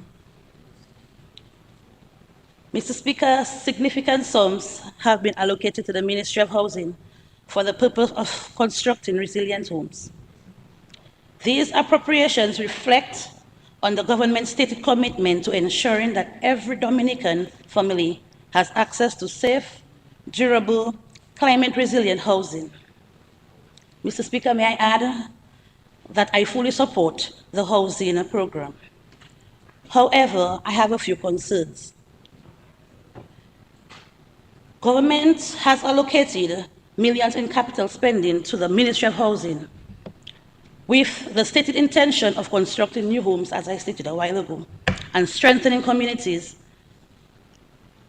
Yet, despite these substantial allocations, Mr. Speaker, funds approved by this very Parliament, none of which was spent in my constituency. Mr. Speaker, 8 years after Hurricane Maria, families in my constituency, that is Kulibi Street to be exact, continue to live in deteriorating structures, partially repaired houses, and temporary arrangements which were meant to be shut to. While other communities have received modern apartment complexes, climate resilient units, and housing settlements, which, Mr. Speaker, as I said, that I support the housing project, and I congratulate the recipients of these houses. Everyone deserves to be happy. Everyone deserves to be comfortable, Mr. Speaker. My constituents continue to wait. But, Mr. Speaker, the question I would like to ask, how long can my people endure to wait? And how long can they endure to live in such conditions? Most recently, Mr. Speaker, the Minister of Housing, member for Roseau Central, made a few remarks where she spoke of a ministry's performance rehousing on the island. But, Mr. Speaker, what was more unfortunate, my constituency was not mentioned. Mr. Speaker, was my constituency not affected by Hurricane Maria? She also elaborated, the member for Roseau Central, also elaborated on the impact of the housing program had on the communities and the youth. Couldn't the same be done for my constituents, Mr. Speaker, to provide employment for my people, that they wouldn't have to migrate to neighboring islands? Mr. Speaker, I will say that this is not merely a political issue. It's a reality on the ground. that my constituency has an issue which the government has failed to address. And Mr. Speaker, you know what is mind-boggling? Is that the condition of which the people dwell. It's been 8 long years, Mr. Speaker. My people, they feel forgotten, they feel unseen, and they feel as though their suffering since Maria has been normalized and dismissed. Absolutely no citizen, Mr. Speaker, should feel that development is happening everywhere except where they live. Mr. Speaker, notwithstanding all what was being said, and it was done with good intent, not to attack the Minister for Housing, nor the government, but to make proper representation on my people's behalf. Because when millions, Mr. Speaker, are allocated for housing, no community should be left standing in the ruins of yesterday's disaster. I stand at this moment to give my full support to the people of my constituency, which includes Salisbury, Kulibistri, and Monrachet, who are in dire need of this housing program. Mr. Speaker, until every constituency, including mine, receives its fair share of housing support, our work remains incomplete. I hope that all what I mentioned today will not fall on deaf ears, and that the government take into consideration the discomfort of my people in my constituency of Salisbury, Kulibistri, and Monrachet. As I said, Mr. Speaker, I'll be very brief. Thank you for the opportunity, well, with the absence of the Minister for Housing, and I believe that we should work harder to build a safer Dominica. Thank you very much, Mr. Speaker.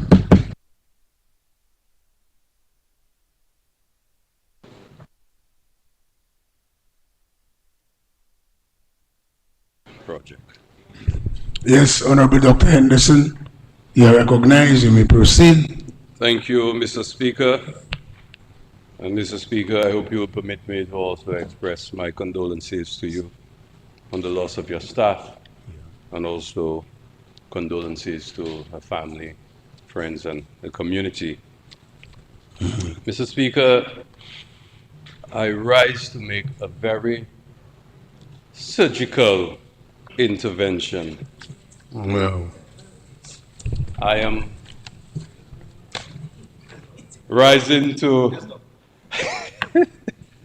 to contribute on an item on the supplementary estimates, which was implemented and been implemented by the ministry for which I have responsibility.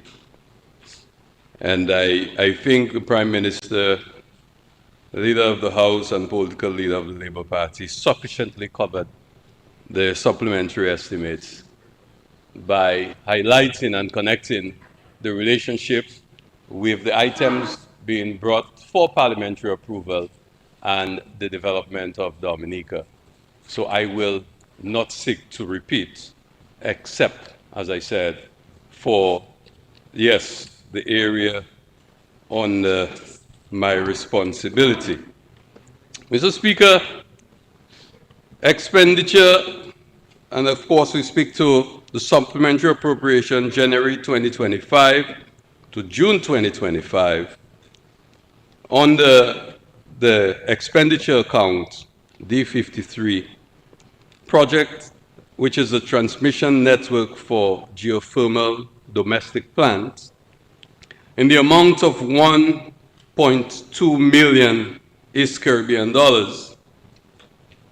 And that amount went towards the construction and development of a transmission network connecting the 3 hydro power plants, that is Trafalgar, Padu, and Loda, to the geothermal power plants in Loda, to the Domlec electricity network. This transmission line, and Mr. Speaker, before I continue, lest I forget, and I have to face the wrath of my colleague, parliamentary and cabinet colleague, the member of Parliament for the Roseau North constituency, I wish to apologize for the inconvenience, the hardship, and perhaps the occasional harassment caused by the disruption of the smooth flow of traffic through the Roseau North constituency and the occasional discomfort that it created for those who utilize the road from Focole all the way through Center Roma and down the back road. So, Honorable Blanchard, I got your several messages, some of which were in my absence, but were reported to me adequately, and I think I got it very clear. But all the same, I wish to assure you that I have done and continue to do everything within my power to minimize the pain that this inconvenience have caused. But especially on a more serious note, no, Mr. Speaker, especially the proprietor of Lindomat. We really want to apologize to him publicly because we found we stayed there much longer than was acceptable, much longer. And on that point, I think the managing director of GDD was a bit perhaps tired of me calling him, because every time I passed that road, I would remind him that we need to get out of there because it was causing major disruption to the users of the road, and especially going to the hospital. I felt very uncomfortable about that, and we did our best. The contractor responded, and I will not comment on the contractor. I don't think it's proper. But, you know, over time, we raised those concerns. We also have to apologize to the users, especially some people use heavily the road around the Goodwill Primary School, you know, at the back.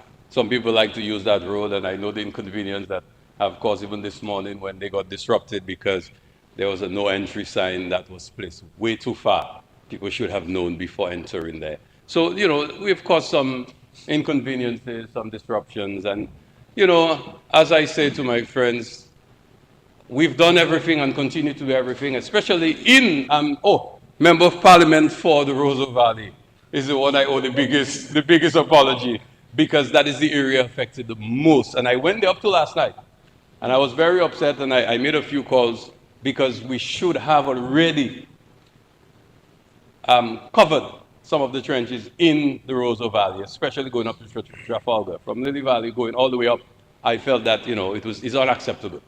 It's unacceptable, and I reported that. I had a meeting yesterday with the vice president of the company responsible for the transmission line. Well, he had a call all the way in New Delhi, as well as their representative in Guyana, because I felt the local company needed to do better, and I'm not satisfied with the way they have progressed, especially on sealing the road and some of the concerns that we've raised. So I want the public to know that it's not a matter we take it lightly, and especially in the Roseau Valley, there's no reason we should still have these open trenches. And the inconveniences close to the home of Mr. Lambert, I think that junction box there should have been covered a long time ago, and that is totally unacceptable. I'm happy with what the contractor has done from the Trafalgar Power Station, hydropower plant, to just in the intersection to the Walton Wave Road going down there. That was a good job. They were able to put concrete over the trenches, and that's, you know, I think is what I was hoping that they would have done going up the hill. Unfortunately, they said it is not their responsibility, but the general contractor who is to contract the subcontractors doing the asphalting. So it is, I was going to use that expression lest I be quoted, but it's really the asphalt that's the problem. It's not our fault. But we tried our best. We had a little delay in actually procuring.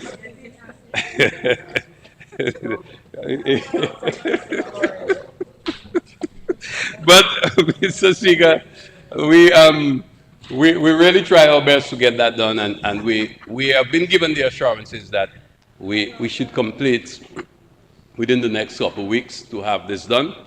and the inconvenience will be over, and then we'll move into the testing phase, the line pooling phase, and then into the testing phase, which should be completed by the 23rd of January. That's the date I have been given, and I'm hoping that the contractor can stick to that date.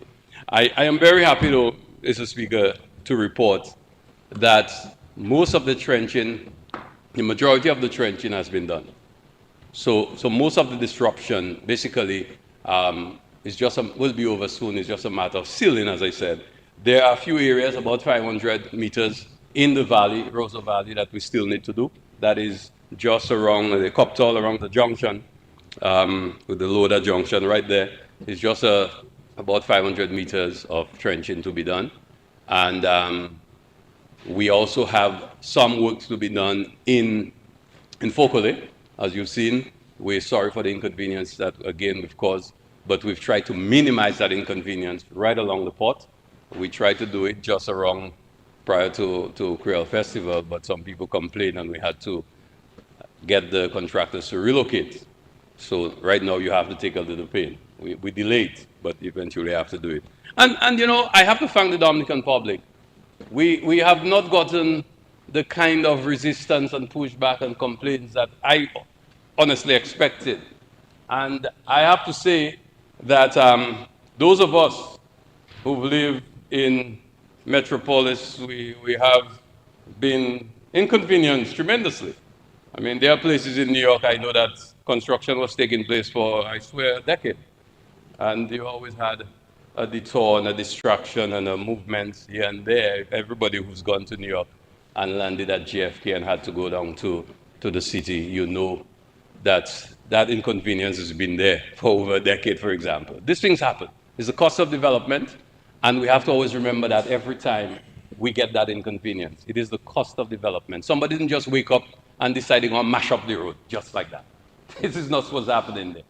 We are doing something that will allow us to achieve at least resilience up to the extent that we get the power to Fokole. That will be the most resilient line anywhere in the Eastern Caribbean.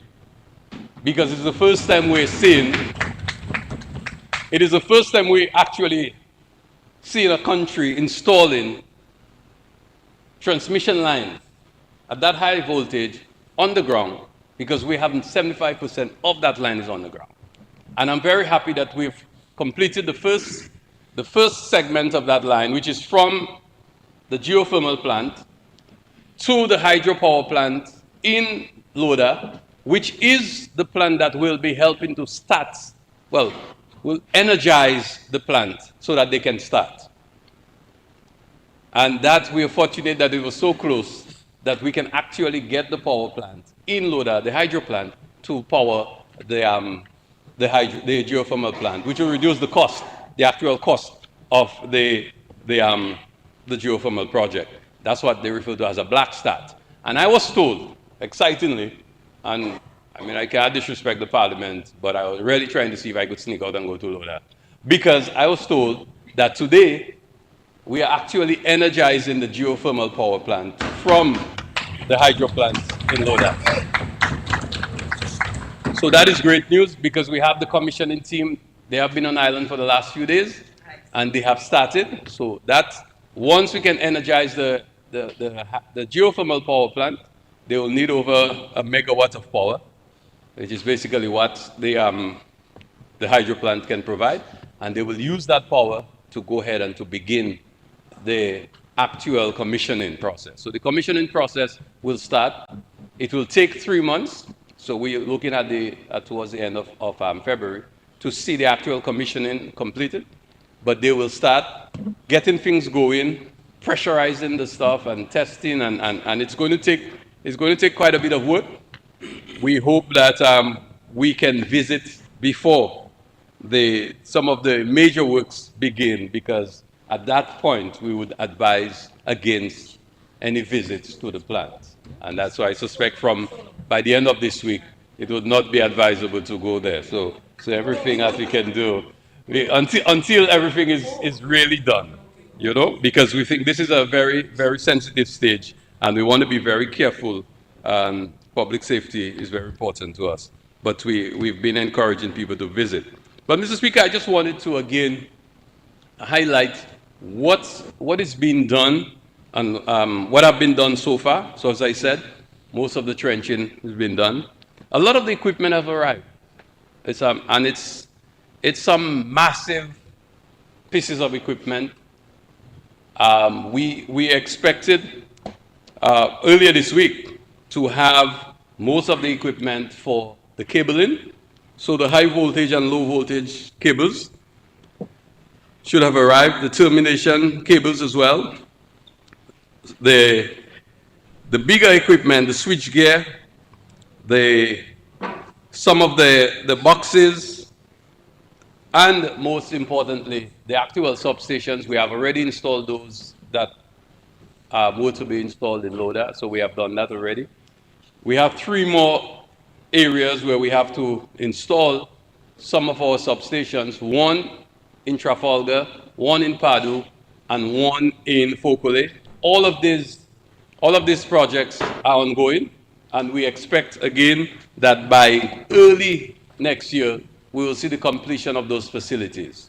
So we will have completion of the facility in Fokole. It's a very difficult, very difficult project because the building that we actually constructing is next to some residential, well, some homes that are on a hill. We have to find ourselves building retaining walls. It's a lot of work to be done. In Padu, that is a major challenge. We're actually building in a hole. I'm not even sure how the guys are going to get their equipment out of there when they're done.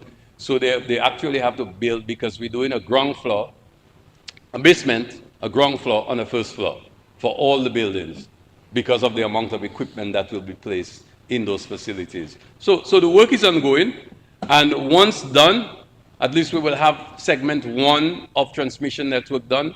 The next aspect, which is the overhead, we're going to be building these massive structures and running the 69 kV lines, kilovolts, very heavy, and they will be placed on towers. So those towers have to be constructed, and that is where some of the challenge is going to be. That will take a little longer than the initial undergrounding lines with 33 kilovolts. So we are looking forward to that. So that is the next part of this project.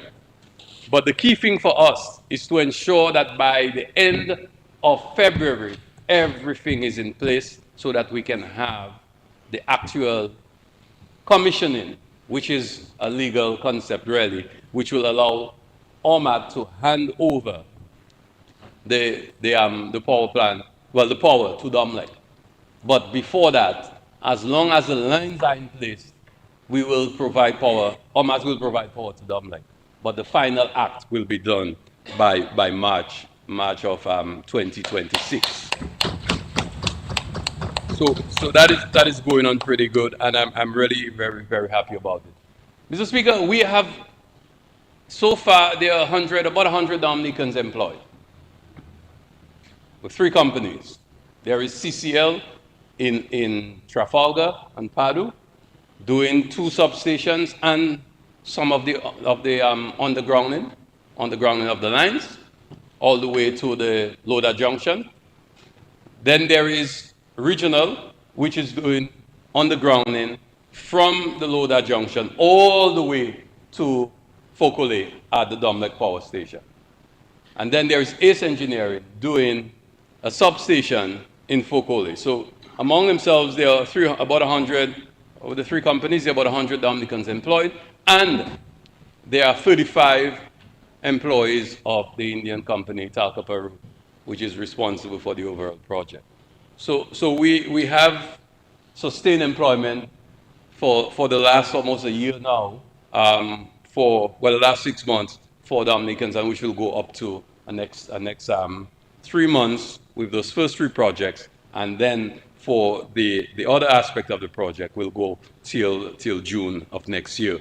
So that is also generating some employment and some pretty much some economic activities in the country, because the Indian companies, their workers are renting properties, they are living in Dominica and spending in Dominica, consuming, and all that contributes to the economy. So we are very happy for that. We were able, and I'm very happy, and I have to thank Mr. Fred John for his efforts.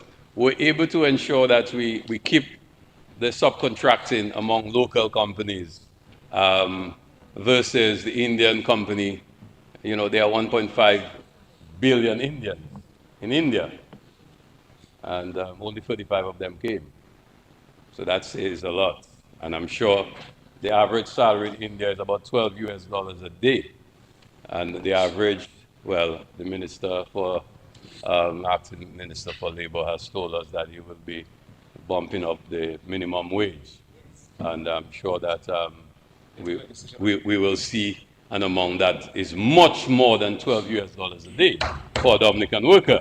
So we are fortunate that the Indian company, in spite of the fact that they could, and which is what they've done in Guyana, although I don't know why they did that in Guyana, because, you know, if you look at the demographics of Guyana.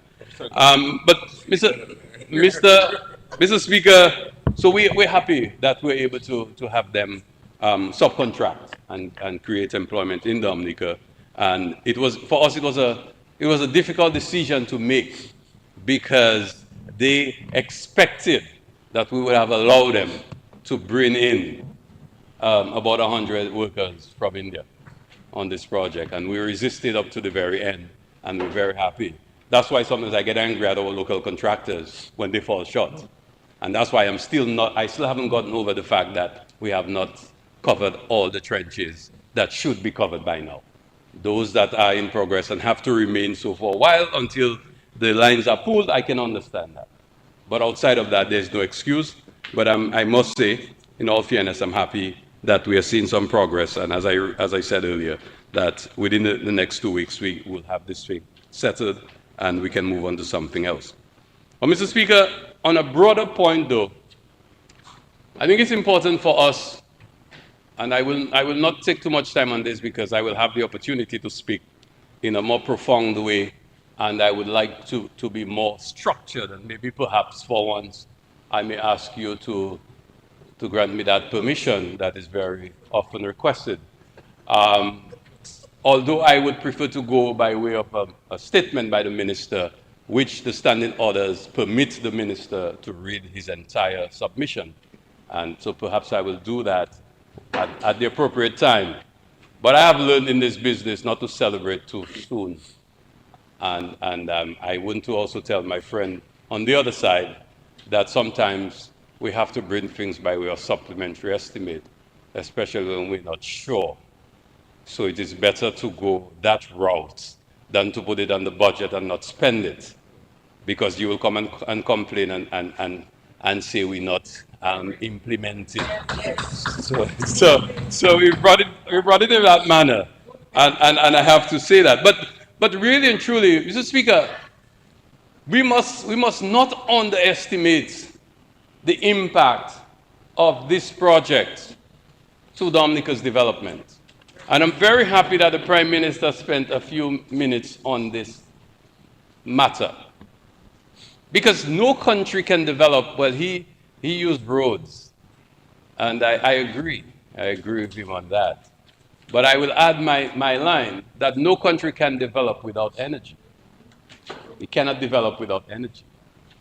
It cannot develop without power. Now, some people may still be reminiscing and thinking that perhaps we've invested too heavily in this. We should have gone an easier way. But the thing about it is, things are good now in the price of fuel. But we don't know what will happen next month, or next year, or the year after, or for the 25 years for which we will have this power purchase agreement for geothermal power in place. There's no telling. There can be war, even in our neighborhood, and God forbid, I hope it doesn't come to pass. There can be war somewhere else. There can be more sanctions for fuel from oil-producing countries, as we've seen in the case of Russia, because of the Ukraine war. And the price of fuel could surge. Geothermal protects us from the surge in fuel prices for electricity generation. And we have to think about that.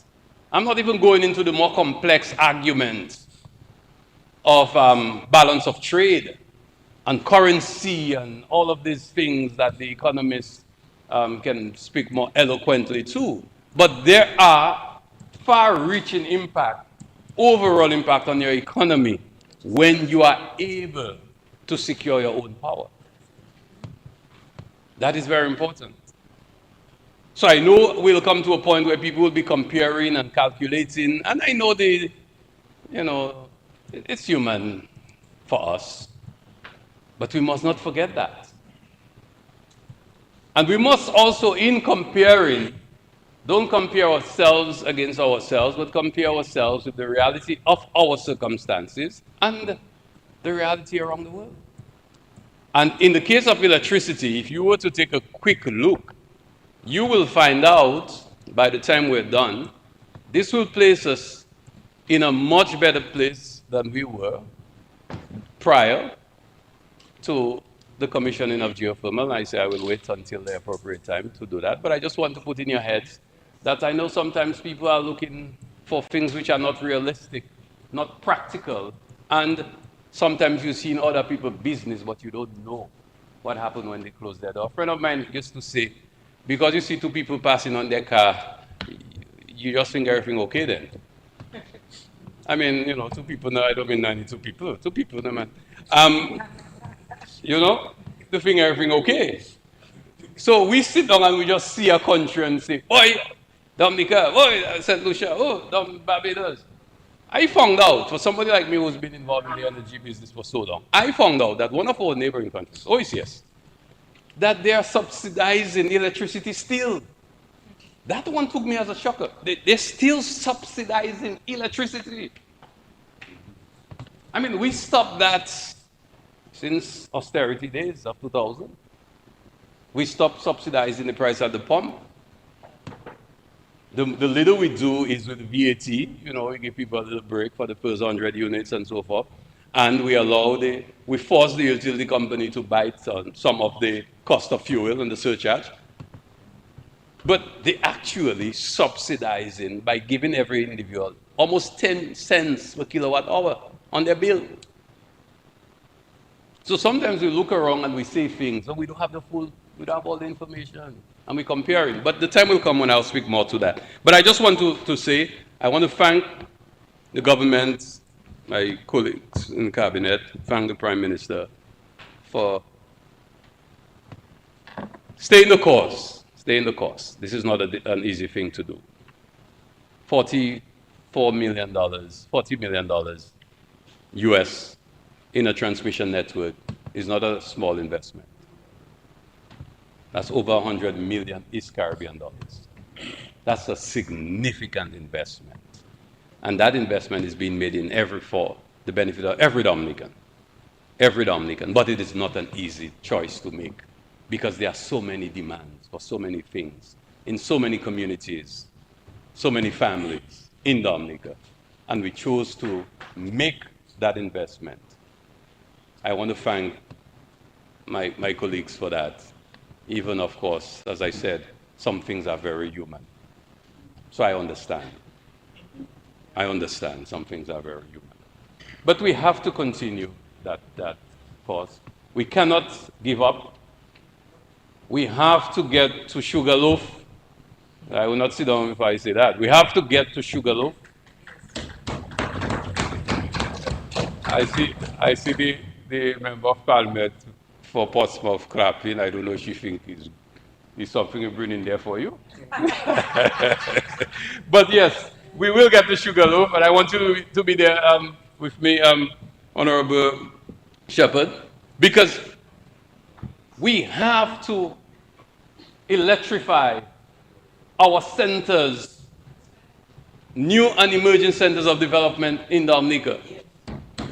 The marina will be all the way in the Cabrits. We already have the Intercontinental. And there, well, the Morocco Hotel and the new and improved, we have to get a new name, we must stop saying that. But we have, that is another hotel that we expect to even expand, perhaps. But we will see some activity there. The demand will grow. We will see the Anichi Hotel which also is along the way. We will see the Tranquility Bay, which is again in the northern side of our power supply. So we need to get that power to Sugarloaf so that we can energize these projects and to create a new boom in the north of the country, where MP, then we can all say is brighter. Okay, we have to get that power to the north of the island. We have to get that power to the north of the island, and I'm hoping by the time the Prime Minister said we're doing the northern road to the airport, by the time we're ready for that, we will be ready to lay our lines so we don't have to create an inconvenience for anybody. And so I'm looking forward to that because we will need a dedicated line from Sugarloaf all the way to the airport. And will allow us to create in the northeast of the island a nice mini grid that can be powered by itself in the event of a natural disaster. So I'm looking at this as a major development platform for Dominica.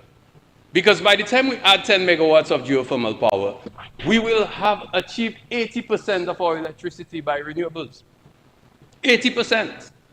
There's no other country in our region or any other small island developing state, sovereign nation, that has achieved that will have achieved that. So by 2026, the first quarter, we will have 80% of our electricity generated from renewable sources. So the other 20%, in order to achieve it, we have to go to Sugarloaf. And that is where I expect the next few months that we can spend seeing how we can get the kind of investments. We may have to become creative.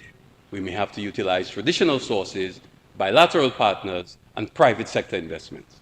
I think these are some of the options that we must put on the table, but we have to get that power to Sugarloaf. It would be a waste to be standing on all that power under our feet and not to utilize it. We have made the expensive investment, and we have to make it count. And in our design, we design and prepare to ensure that we can easily expand without much more investment. So we don't have more road to make, the road there already. We don't have more platforms to build, the platforms are there to accommodate for wells already in the free locations. And we have the infrastructure. So the unit costs will be less. And once we do that, then we can even perhaps reduce the cost of electricity even further and the price that people pay at the end of the month, helping to generate more commercial activities and, of course, reducing the pressure on families.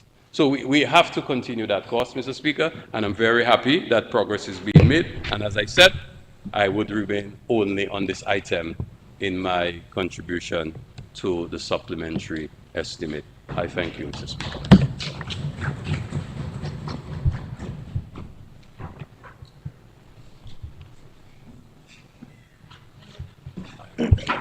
Yes, Honorable Frederick, you are recognized. You may proceed. Thank you very much, Mr. Speaker. Mr. Speaker, I stand to support the supplementary appropriation bill before this House.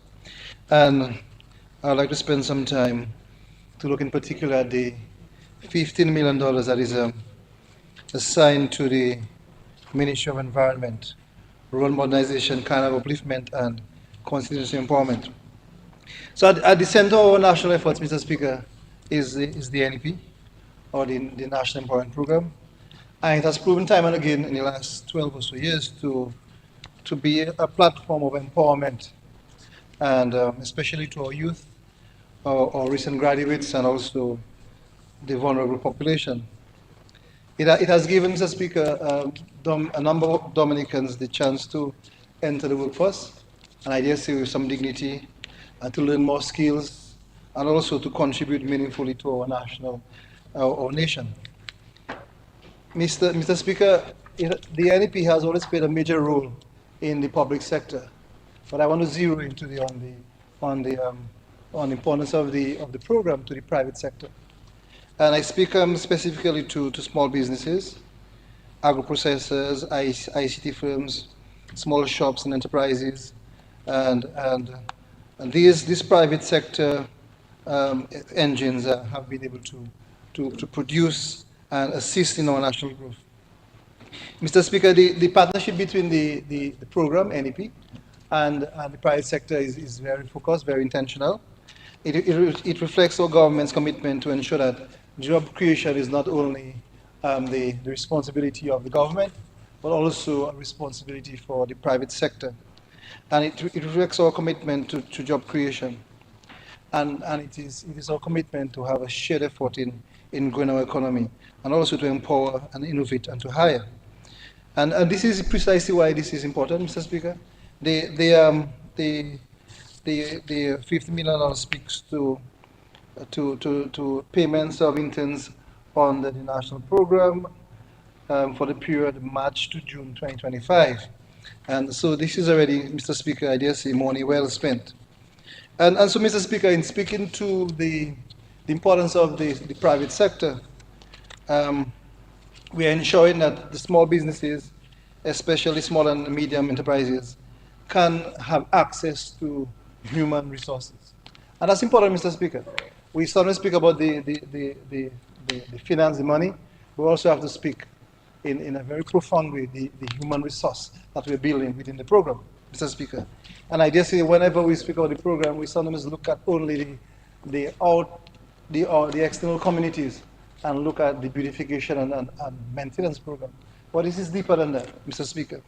The private sector, I dare say, is the backbone, one of the backbone to any thriving economy, and we have to keep on supporting in our development.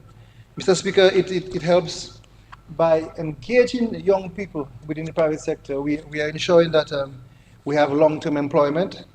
It fuels innovation, we see it very clearly, and also it drives exports and in generally stimulates the economy. So it is therefore essential, Mr. Speaker, that the National Employment Program continues as a serious policy, a fiscal policy, and that it continues to support its growth. And through the program, Mr. Speaker, new graduates, students out of of high school, out of the state college system, they're able to gain experiences within the private firms and to gain experience. But I dare say, Mr. Speaker, we have to have a call of action to the private firms. I think they have to help us to celebrate the young people within their spaces, and also to highlight the importance of what we're doing for them in the private sector. This is money that they will not normally pull out of their expenses, but we as the government is providing as, I dare say, a subsidy to the enterprises. So we can't underestimate the importance of the monies allocated for the program in the supplementary before us. It is not just, Mr. Speaker, simply employment support. I dare say it is business development support, economic revitalization, and also national capacity in building through the strategic program. Mr. Speaker and members of this House, the funding is so important at this stage of the program, and the question is why do we have to have this money supplemented to the program? And I dare say it is very clear to us that it is very clear and compelling. Our country, first of all, is advancing. We're building an international airport, we're building a marina, we are building highways across the country, we are investing in geothermal. All of these are expanding. Our businesses likewise are expanding, Mr. Speaker. The hotel industry is expanding, agro-processing is expanding. And so young people are also building their own capacity to make themselves marketable within the national space. So it's important that we continue to encourage growth and to invest in their engagements. And Mr. Speaker, I dare say, speaking to young people across the country, they want to be engaged. And in their lifetime, they want to be part and parcel of their own development. So the program here is so important. And at the end, Mr. Speaker, our economy really needs a powerful workforce. And the internship program within the private sector and even in the public sector helps young people to take on that responsibility, to become competitive, to innovate, Mr. Speaker, and also to thrive. So this supplementary estimate bill before us really meets those pressing needs, not only within the government institutions, Mr. Speaker, but across the private sector, and it will at the end drive long-term prosperity.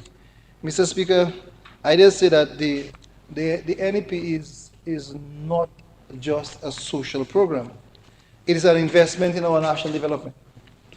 It is a bridge between education and employment, between ambition and achievement, between economic recovery, and at the end, sustainable growth. As we support the measure here, we are really affirming our commitment to strengthen our public and also the private sector. So Mr. Speaker, I give full support to the supplementary appropriation here, but also, Mr. Speaker, to really circle back to the private sector and to say that it directly addresses the cost of labor. It helps to mitigate the skills gap and provide a pipeline of trained, subsidized employees, particularly for micro, small, and medium-sized businesses. And so we see in the supplementary, we do have an exact figure of $14.8 million during this year, and we are talking to also, Mr. Speaker, while we speak about the finance, doing the analysis of the program, we have realized that in the last cycle, we have had 62 individuals graduating out of the program. And so it is not, Mr. Speaker, it's not a case where we have people recycling in the process. In that entire process, we see people graduating out of the NEP. And also they are being integrated in the public sector and also, importantly, the private sector. For this year, we are $108.7 million has been spent on materials and tools. Because, Mr. Speaker, even while we pay wages, we have to ensure that the interns have the tools that they require to do the work. And so we expended over $108,000 in tools and materials. And also, Mr. Speaker, if you notice during the independence season, there's a movement of interns across the country, trying to ensure that all our highways were well taken care of. And they didn't walk through those places, Mr. Speaker. They had to be transported, so we spent some money as well in ensuring that the logistics and transportation was taken care of. And so we have seen the work very visible across the country, Mr. Speaker. The program presently has over 300, to be exact, 3,587 participants. 733 of those are employed in the private sector. And in the past 12 years, they have assisted the private sector by having an affordable workforce that is expanding, and also there's a high retention potential. So again, I'm going to call on to the private sector to keep on embracing the young folks and to ensure that they can graduate and become part of your enterprises. Mr. Speaker, the intervention at the community and country level is also very, very important. Mr. Speaker, checking out the records from the public works, realized that we have 260 kilometers of main roads. We have 60 kilometers of secondary roads. And all of those roads at this point in time are being maintained by the NEP, the program. So this is a lot of work being done.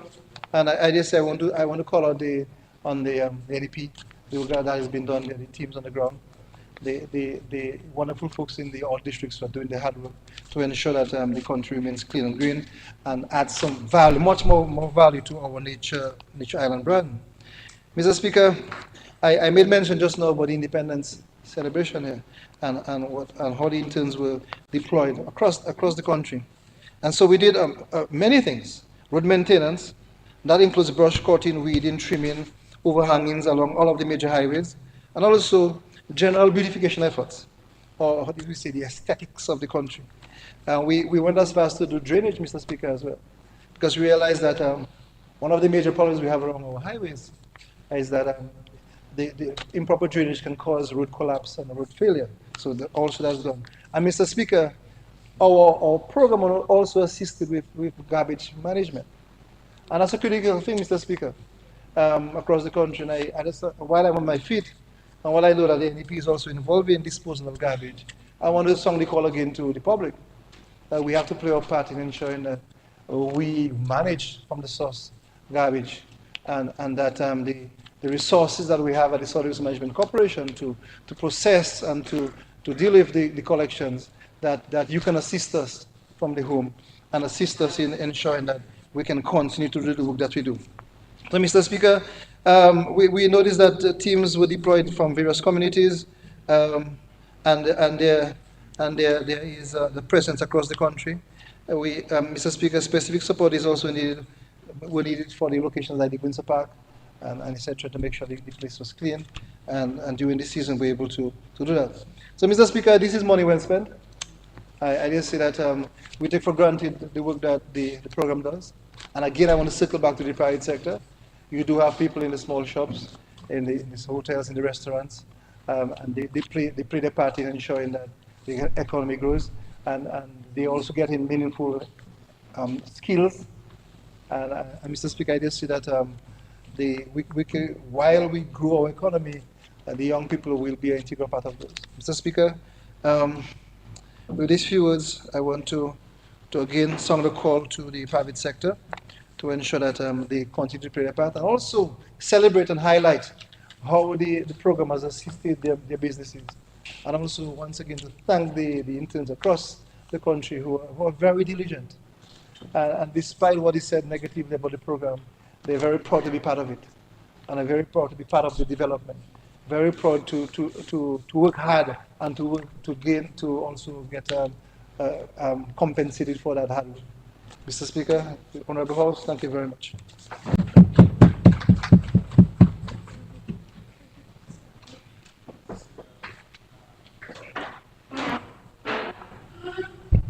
So far, in regards to my eyes, I saw Senator Roll, Senator Blackmore, then and then Senator Henderson. But if you want to yield to Senator Roll, you can yield. It's up to you. Okay. So you yield. Okay. Honorable Blackmore, you are recognized. You may proceed. Yes. I'm going to speak very early because, Mr. Speaker, thank you very much. Let me take this opportunity to actually congratulate again the Minister for Finance for his masterful presentation of the supplementary estimate before this Honorable House, which to me does not require, in my view, any further qualification. But, Mr. Speaker, I want to stand here to say a few things with your permission. And to say that the measure before this Honorable House, which we're seeking to approve, that is consistent with our national laws and part of our tradition, and within the debate within this Honorable House. But, Mr. Speaker, this is not simply a supplementary estimate. It is something to me that gives further credence to our national development strategy, our national resilient development strategy that actually create the roadmap for socioeconomic development as a country post-Hurricane Maria. Mr. Speaker, we are blessed to have in the leadership of this country a political party with a leader who understand the tapestry of life within these communities and country, Dominica. Because, Mr. Speaker, when I look at, Mr. Speaker, the provision that is made in housing, Mr. Speaker, and these are experiences and emotion that help define somebody's identity. The fact that, Mr. Speaker, you can no longer wet, Mr. Speaker, when it rains, Mr. Speaker. That's a life experience you cannot forget. And this party understands the tapestry of this country, Mr. Speaker. Understands that, Mr. Speaker. And Mr. Speaker, Mr. Speaker, it has to be placed into proper context, therefore, Mr. Speaker. And Mr. Speaker, I heard folks spoke, Mr. Speaker, and I want to commend the government for that. I want to commend the Prime Minister. The Minister for House is not there. For the transformation that has taken place in the lives of the ordinary men and women of this country, the ones dispossessed and marginalized, Mr. Speaker. In housing, addressing frontally, Mr. Speaker, the issue of poverty that's never been experienced in the history of this country, Mr. Speaker. It is because of the Dominican Labour Party government, Mr. Speaker. So this is just not a supplementary estimate. This is the furtherance of what we intend to do to impact on the people's life of this country and to transform this country going forward, Mr. Speaker. Mr. Speaker, we speak about national development. We talk about sustainable development. We speak about those big words, Mr. Speaker. But those are predicated, Mr. Speaker, on the national security of this country, the peace and safety of this country. And the men and women who have given their lives to this country to ensure this country is secured and peaceful have to be paid properly, Mr. Speaker. And I'm happy, Dr. McIntyre, that the $1.7 million in this estimate, providing for better salaries and allowances, ensuring that the officers get the risk allowance. And I call on the other officers within the public service not to get jealous, because we all are defined by the task that we perform, Mr. Speaker. And Mr. Speaker, when the officers go out there, especially the guys in the Coast Guard, to confront the criminal elements on the waters, Mr. Speaker, with high-speed boats and high-powered rifles, Mr. Speaker, few of us will do that. Few of us will do that. So we have to be happy for our officers who have decided to make it the vocation to save this country, Mr. Speaker. And that is why, Mr. Speaker, there is no greater demonstration of patriotic attachment to the national flag by those who have given their life in service to the country to serve as police officers, Mr. Speaker, and women and men. I salute you. Within the context of the just concluded police week, Mr. Speaker, we have to give thanks and praise for the officers who have given their life to this country to keep this country safe. And Dominica remains the most peaceful country in the sub-region and the world by extension, because of our men and women of the Commonwealth of Dominica Police Force. And I salute the Chief of Police. And I salute all of you who have given your life to this country, not because I once served, but I know what it is, Mr. Speaker. While people are hiding under the beds when it rains and they're scared of lightning and thunder. And not only they cover under the mattresses, but they go under the beds, Mr. Speaker. And Mr. Speaker, when you have the men and women having to brave the elements, Mr. Speaker, to go out there and to defend this country, Mr. Speaker. For that, I salute you, Mr. Speaker. Thank you, Mr. Speaker. And it's only the Labour Party administration that has recognized, Mr. Speaker, that the officers have to be paid for the work that they do, Mr. Speaker. And I'm grateful to the Labour Party administration for that. Mr. Speaker, we speak about geothermal development. And I want to big up, again, I've done that all the time, Dr. Henderson and the Labour Party administration, because they say we were wasting money. They say we were throwing money in the valley. And the money could have been done, could have been used to do better for the people in the valley. Mr. Speaker, when you read about Dominica, you often see these things.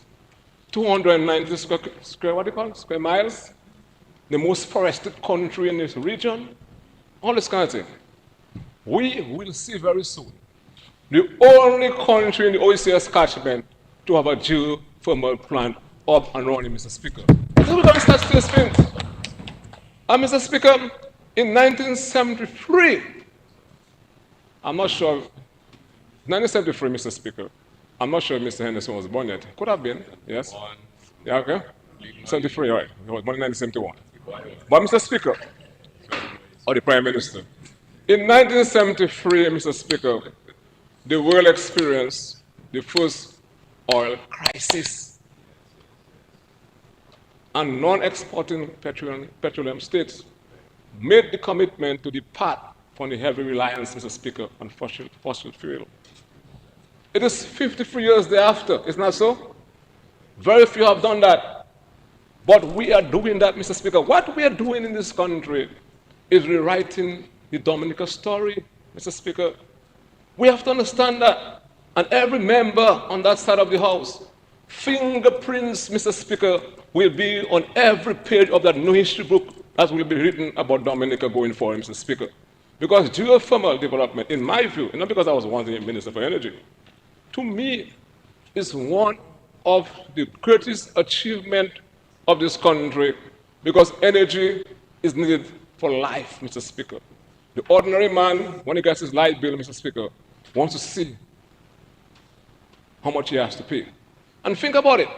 Think about it. When you're talking about building resilience, but let us thinking about decarbonizing the national grid, Mr. Speaker, all those things that we're seeking to do in one form of development by way of geothermal. So I salute this government. I salute Ms. Dr. Henderson for the demonstration of commitment to that. And yes, the party has to do its work in government, but few government did that. Since the days of Leblanc, may his soul rest in peace, you had a geothermal development bill in the early 70s. Nothing was done, and we're doing it now. So we are now bringing the power very soon, early next year, to the homes and the business places, Mr. Speaker. That is what we're talking about in the supplementary estimate, Mr. Speaker. And that is development, Mr. Speaker. So, Mr. Speaker,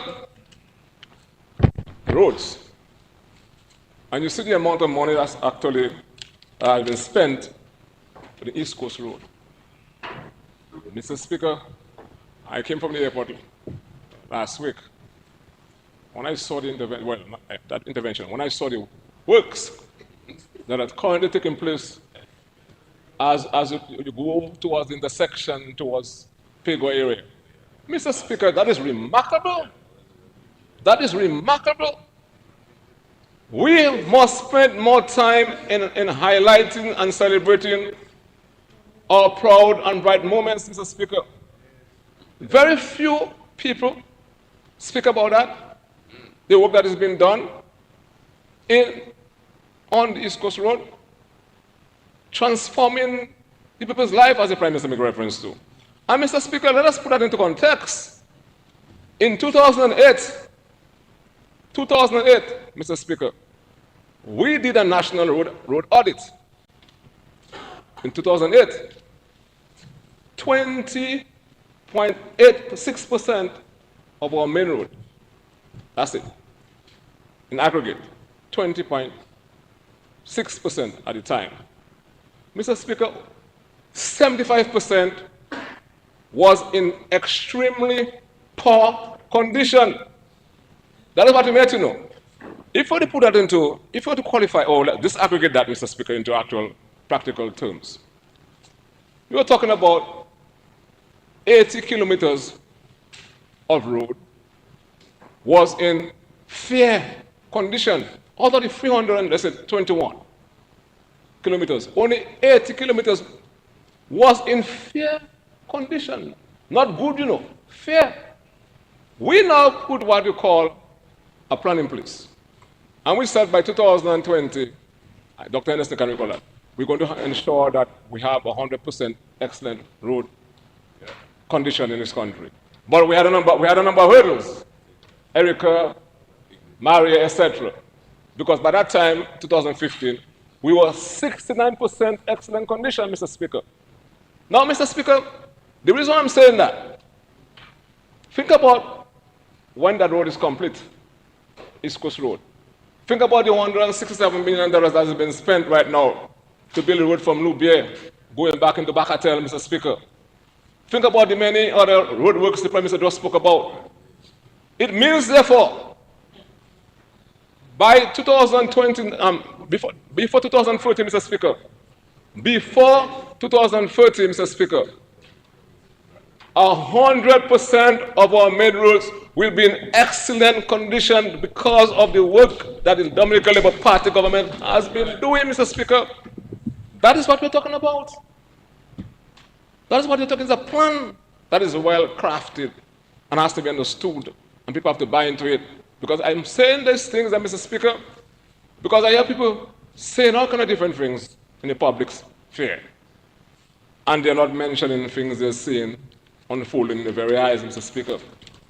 And Mr. Speaker, it is absolutely remarkable, Mr. Speaker, when you take into context, put into context the geopolitics of the world, how difficult things are, Mr. Speaker. And to see that, Mr. Speaker, out of the $107 million that we're seeking approval for in this Honorable House, Mr. Speaker, 1% grant, 69% from our local circumstance. It speaks to our national financial and fiscal resilience, Mr. Speaker, and independence, on 40% loan. And I think we have to celebrate these things, Mr. Speaker. And Mr. Speaker, as I close there, Mr. Speaker, because I intended to be very, very, very short, and I said that, Mr. Speaker. I want to say that when you hear a number of people talk, and we must re-examine the virtues of life and what we give credence to. And I'm saying that for us to understand, especially in a country that is challenged like Dominica in terms of topography, that the most important virtue of life I've learned, because I'm according to a leader, the leader of Zimbabwe, Uganda, as a sick re-election, he's talking about the youth. He said he's a former youth. He was once a youth. So you know, okay? And I have learned, Mr. Speaker, that the greatest virtue is not the car you drive or the house that you have, you know. It's time. It will take time for you to achieve. And I'm saying that within the context, Mr. Speaker, to underscore the fact that it is difficult to develop a country like Dominica. Development is a long, taxing process, Mr. Speaker. And therefore, Mr. Speaker, you have to have the grit and the commitment and the will to serve, Mr. Speaker, in order to develop a country like Dominica. To the extent to which, Mr. Speaker, if you give me permission, that as we are rewriting the Dominica story, a number of people criticize a number of things that the government is doing. You heard the Prime Minister spoke about so many culverts that had to be installed in the East Coast Road. And when you take a road going back to Blenheim, it's an next story by itself. You get my point. And that road, I know that we had done some assessment when I was a minister from Brajab going all the way back into the Lapin area, Dr. Henderson. A wonderful road. One is constructed in Castle Bruce, Mr. Speaker. These things are not easy to undertake, Mr. Speaker. And that's why it's important for us to understand that we must demonstrate that level of patience and to appreciate the commitment of this government and our benefactors in continue to trust this government and to provide this government with the funding in housing, in our road development endeavor, Mr. Speaker. And Mr. Speaker, I believe that this country is on the move. It is one of my greatest Calypsonian, Mr. Speaker. He was called Calypsonian Mighty Spark. Actually, he won the Calypso Crown 3 times. I think that's something we have. And at the time, the national budget of this country was $25 million. Can you imagine that? And at the time, may so rest in peace, Mr. Liebman was putting in place, electrifying the communities, trying to build the road from Portsmouth into Roseau. And he wrote a song. To me, that song should be actually revisited, Mr. Speaker. Because when you listen to that song, it gives you a historical view of the country's development, capturing a moment at a time. It says Dominica is on the move. Well, Dominica on the move. Mr. Speaker, I'm blessed to be still alive and to see some of the things that we should have seen many generations before unfolding right now before our very eyes. And it's a total difference, Mr. Speaker, from what transpired 40 years ago, Mr. Speaker. Dominica is definitely on the move, Mr. Speaker.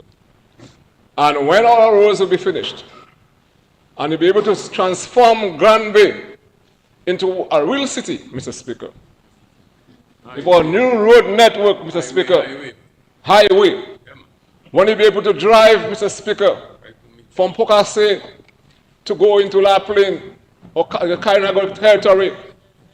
And this country is one of the only countries in the region with multiple arteries, Mr. Speaker, by way of road network. In some countries, Mr. Speaker, is west, east, But we'll be in a position whereby, no south, no north. And we're just branching out. I'm not going to call country name because man going to call me phone and say election campaign. Understand? So I'm just saying, Mr. Speaker, think about it. We'll be able to have multiple options from Rosa to go to the airport. Do you understand what I'm saying? Yeah. And that is how you define thinking being a development plan. Thinking being in a development plan. Mr. Speaker, I support this measure. There are other measures before this Honorable House. There are certain things I would like to say in terms of how we have emerged in other aspects, but I shall rest my case there for now, Mr. Speaker. I support this measure before this Honorable House, Mr. Speaker. Thank you. Yes. Mr. Speaker, I move that this Honorable House be suspended until 2:30 this afternoon. Seconded, Mr. Speaker. It has been moved and seconded that the House be suspended until 2:30 p.m. this afternoon. Those in favor? Those against? The ayes have it. House stands suspended until 2:30 p.m. this afternoon. Mr. Speaker,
My baby.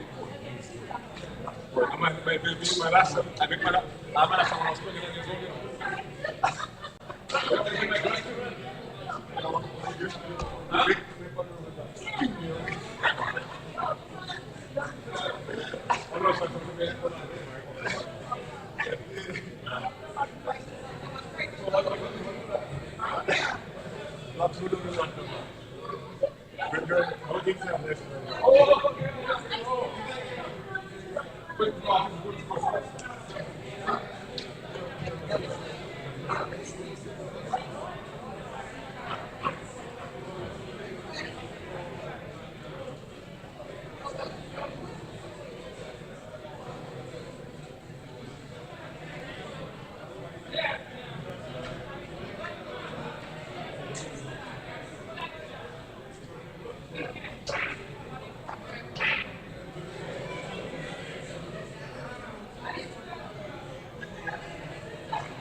before you park at the front.